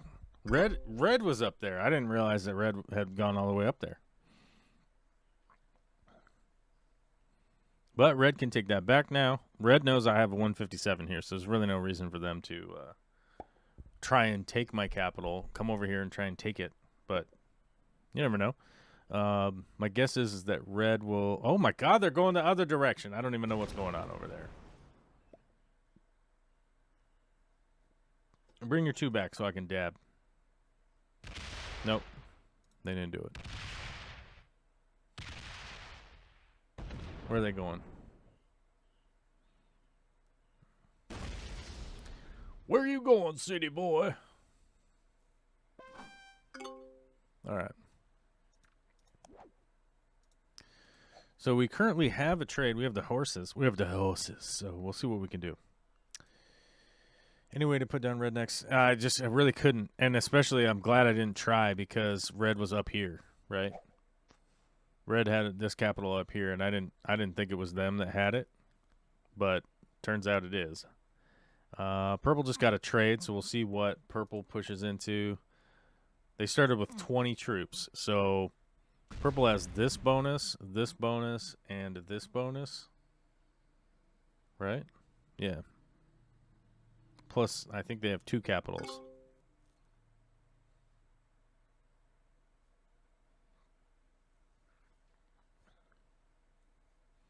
Let's see what orange does with this big capital. With their big capital. Big capital.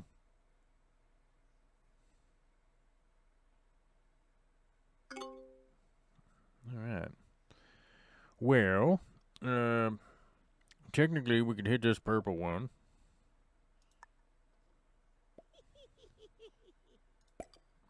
I'm going to put that there. I'm just going to take this one because I know I have a trade. And there's really no chance that purple can do anything. They have 1 card, 22 troops there. They might be able to come around and hit my cap. But I don't think so. I mean, you would need like 350 troops to try and pull that at this point, right? Yeah, I don't think so. It's healthy to question things. I don't get people who never do it. That's true. So, some unknown amount of hidden troops can be behind every question mark, or yeah, any adjacent territories I can't see. So, any adjacent territories I can see what's on it. So, because I have this one right here, because I have suits, I can see industrial cargo, but I can't see industrial pier because I'm not touching it. It's called Fog of War. It basically means like I can't see what other players are doing because it's foggy there, right? Yeah.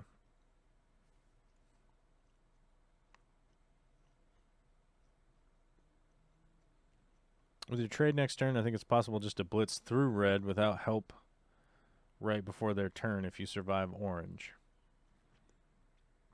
Yeah, the problem is that red has another capital up here, so it won't kill them. They'll have 4 cards. They'll likely have a trade. I think it's like 83 or 87% chance of having a trade on 4 cards. So chances are they probably have a trade, which is be like 90 troops. If I hit this 102 down here, I'll lose a lot. I'll lose a lot of troops to hit a 102. I could potentially miss out on 10. Could potentially miss out on 10 troops if I trade right now instead.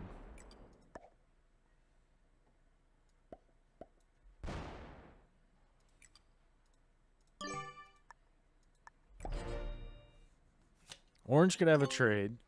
It's probably not enough, although it would put him in the 300 range.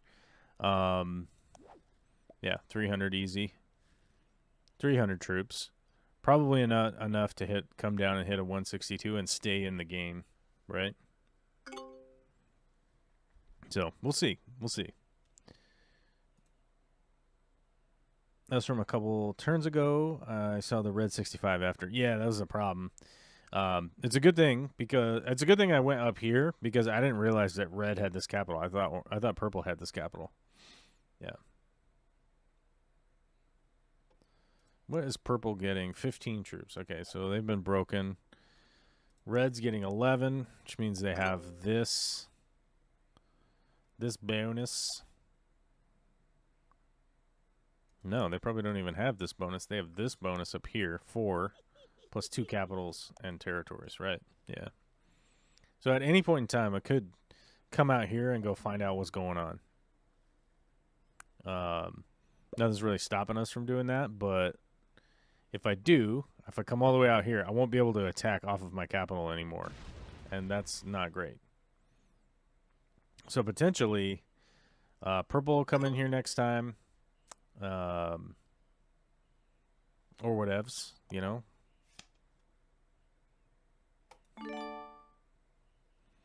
All right, we'll take our trade, and I think we're gonna go.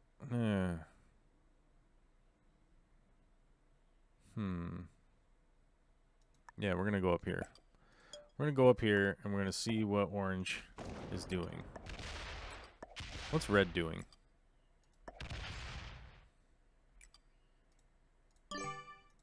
All right, too much. Still too much. We did break their bonus.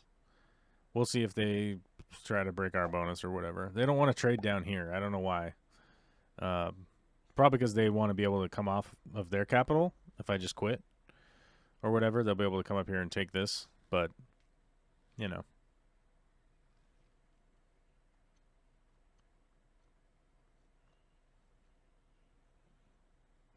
At this point, with red being large up north, don't you just want to take the bottom left bonus? Yeah, there's no path over there. I can't get over to the boat, the coal cargo and control deck. I can't get over here to get this bonus, so there's just really no reason to take that. Wait, what the? What is going on? What just happened? Why does red only have 1 and 1? Did something just glitch out?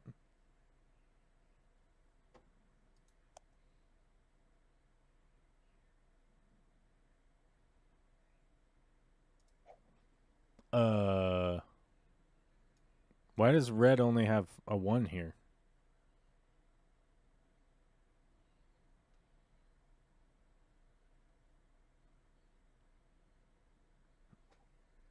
Am I tripping or something? Like, how did red get to only have a 1 there?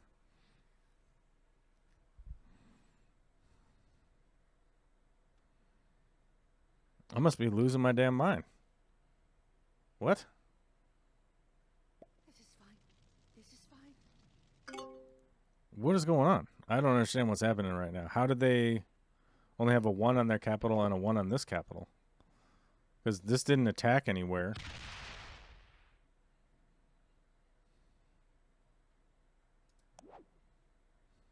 I don't have a trade, damn it.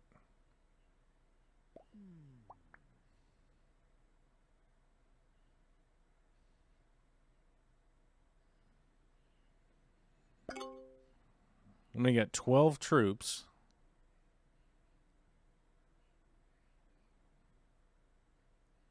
Is a 12 on 6 going to work? I don't think so.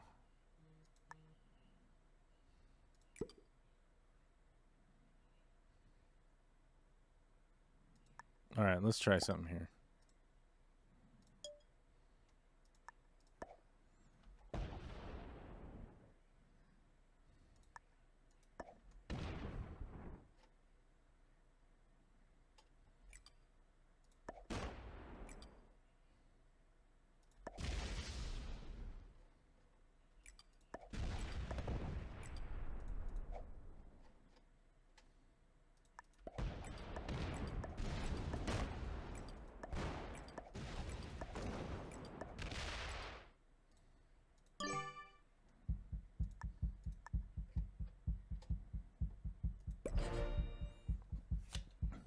All right, let's see what happens here. Let's see what happens here. I was trying to figure out what I was doing there, but it's probably enough to piss off purple, but I have 3 capitals now. Is purple going to die? That's the question.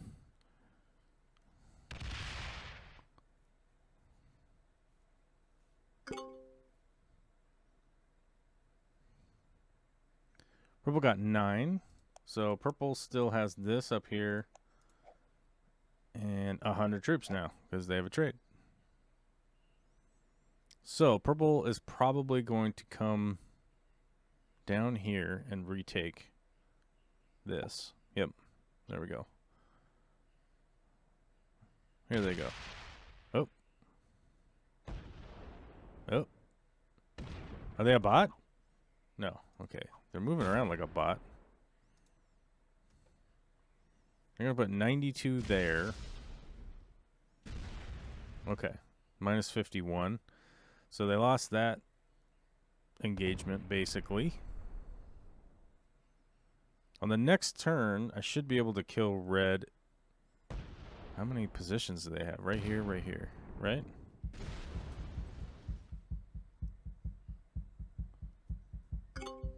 Okay. So red should only be here, here, and here, correct?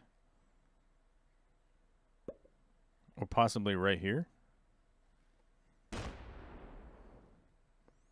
I will find out. What's orange going to do?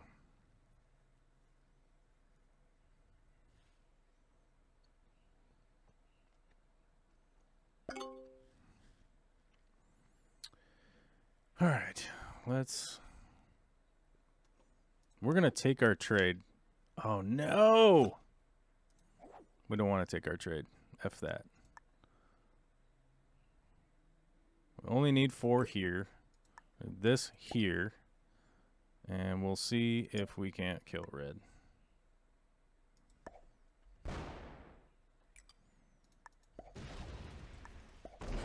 That's it. Got him.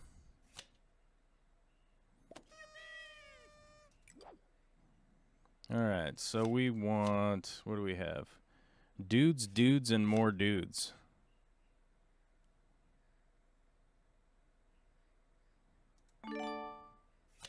And then we have to use that. Okay. Potentially we can, whoops. Let's put this in the right spot.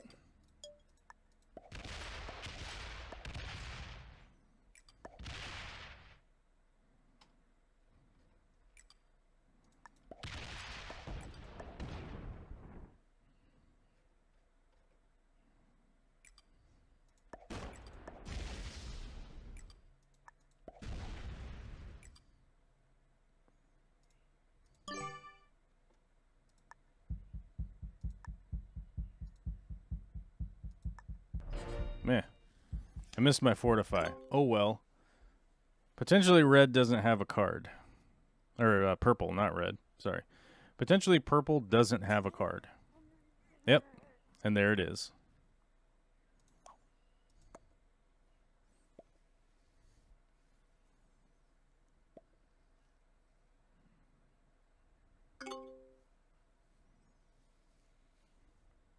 Nope, purple still got a card. Okay.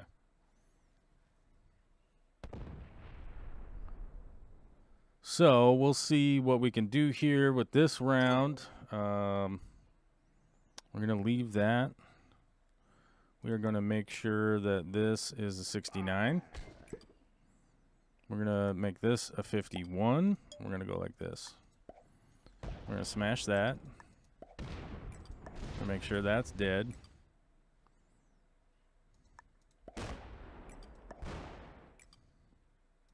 We're going to end our attack phase. We're going to put this right here. We'll see if purple comes with a trade. They might have a trade. They might go into orange. They might come into us. Do they have a trade? They still have somewhere to attack. Okay. All right. Purple has 4 cards now. I have 4 cards. I have a trade for sure. I got 57 up here. Let's see if orange goes after the purple kill. Which they probably will, would be my guess. Orange has been pretty smart this whole game, so my guess is that they'll go after him.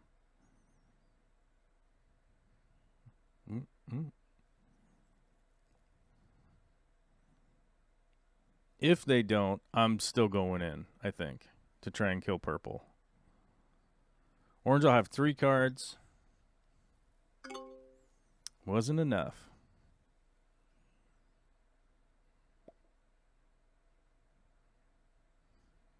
All right, I'm taking the trade.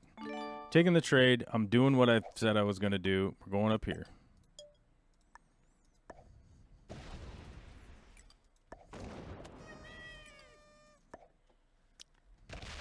Oh, it wasn't enough.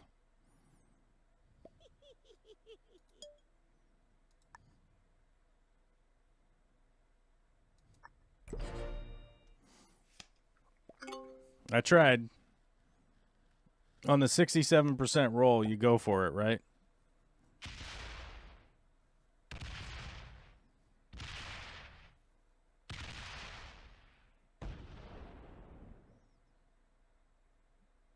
Is he going to just slam it? Okay.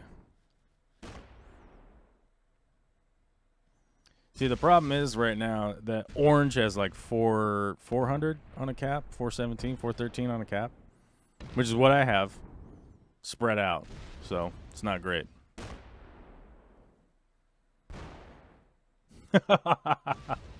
Okay. You opened my capital. Opened 2 of my capitals. And you got, what, 44 left? Okay. Well, orange is definitely going to kill purple around this time. Yeah. I don't have a trade. So, I'm going to go head-to-head against orange, who's going to have... He's going to kill purple and have another trade after killing purple. So, I tried my darndest, you know. The only upside here would be there's a possibility that orange just stays there for some reason, right?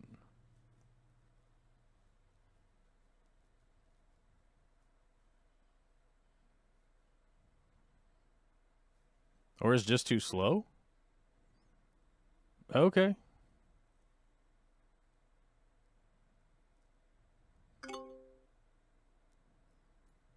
All right, we're going to leave a 5 here. 6. Yeah. We're going to put this here. We're going to go like this. Right? We're going to put 10 here. 3 there. And go like this.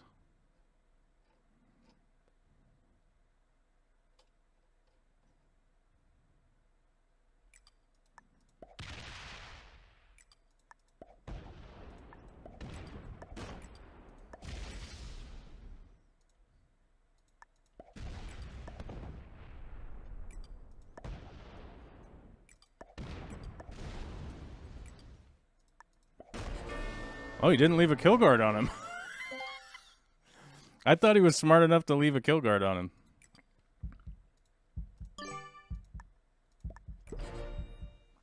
Okay. I thought he was smart enough to leave a kill guard on, but he wasn't. So we'll see if we'll see how good Orange is. Let's see how good Orange is.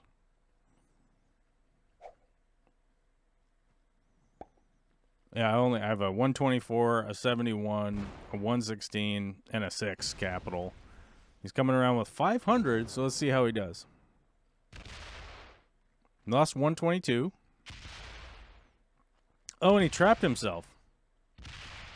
He's trapped. Okay. Oops.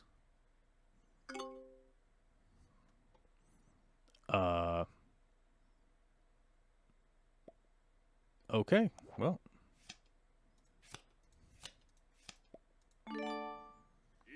Let's put I'm gonna put 32 here.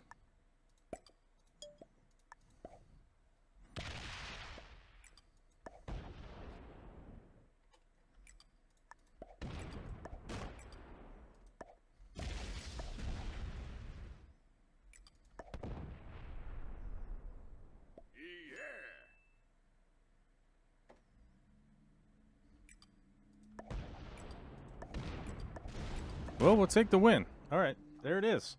We take the win. Left the caps open, and he trapped his stack over there. So I don't know what to tell you. I don't know what to tell you because that was odd. Okay. Not to be unexpected here a little bit with the manual setup though. Purple was a beginner named Viking. Green was a beginner named General Hale, 12324. 12324. Purple or orange was an intermediate named Charles, 32502. Pink was a beginner called Willard Fukunaga. Red was an intermediate called General Midnight. Okay, all defeated by yours truly. That's me and the Piss Army. We went strong. Piss Army style. Piss Army. And we smashed them on eyeball end. We beat them. I don't know what happened with Orange there. Maybe they were freaked out by the one-on-one at the end. They trapped their army and didn't fortify back to a capital. So I'm not 100% sure what was going on there. My guess would be, if I had to wager, if I had to gamble a bunch of money on it, I would say that Orange was probably freaked out by playing the one-on-one. And was just like, I don't know what to do. I don't know what's going on, so I'll just take second place, I guess. That puts us at 29,000. 29,000 what? 29,211 points, which puts us up to 306th on the world ranking leaderboard. As you guys know, I was out of town for a while, so my ranking was quite low after the reset. There's a seasonal reset of the rankings, and I was all the way down to a master. I wasn't even a grandmaster because I lost a couple of games and then went on vacation for a week, and then I came back and I've been playing maybe one game a day, stuff like that. Working my way back up to 29,000 now. Got my grandmaster badge back, and yeah. We're just cruising and a bruising. We're up to 131 victories versus 240 loses. Loses? That's right. Loses, baby. And that's where we're at. So we're doing okay.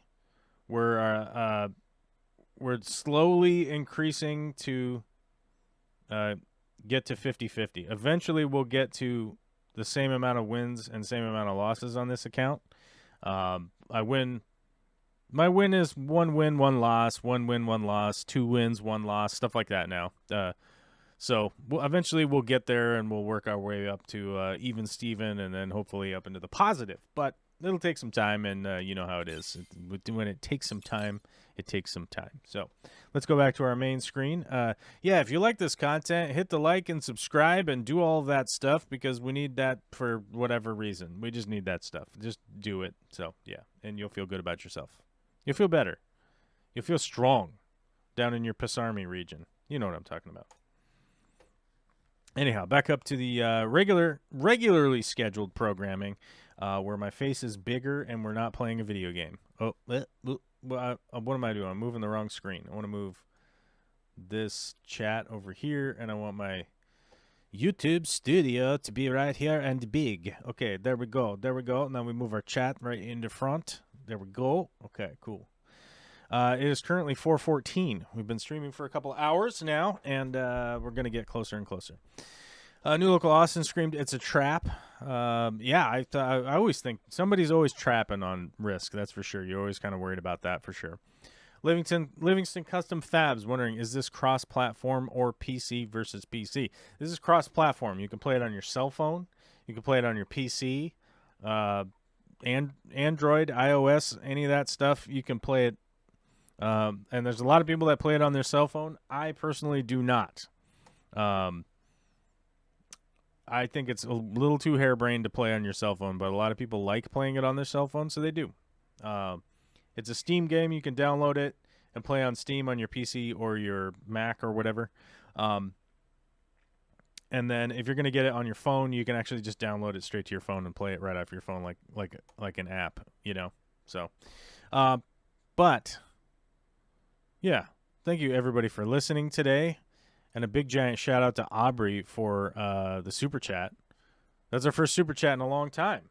It was $20 super chat. So shout out to Aubrey. Thank you very much, my guy, for contributing to making more YouTubery for you guys. Mickham had to go because Liverpool was going to play, I believe. So, hey, man, you can't miss out on Liverpool. Need to see what players we may buy to challenge Man City. My football team starting in the English Premier League next weekend. Okay. Oh, okay. Oh. So you guys are trying to get some new players. Okay, makes sense. Yeah. Anyhow, thank you everybody for watching. Thank you for your super chats. Thank you everybody for being members, like Livingston Custom Fab for being a member, like Alyssa for being a Bentler, like Scott for being a member, like Skoggs, like Aubrey, like Joel G. All y'all for being members. I very much appreciate it, and we're 100% gratitude forever for you guys helping support the channel, and more content definitely coming soon. Like I said, we're going to come up on a couple of months here of some fast-paced YouTube nonsensory, so hopefully you guys are ready for that, and your boy over here, over and out.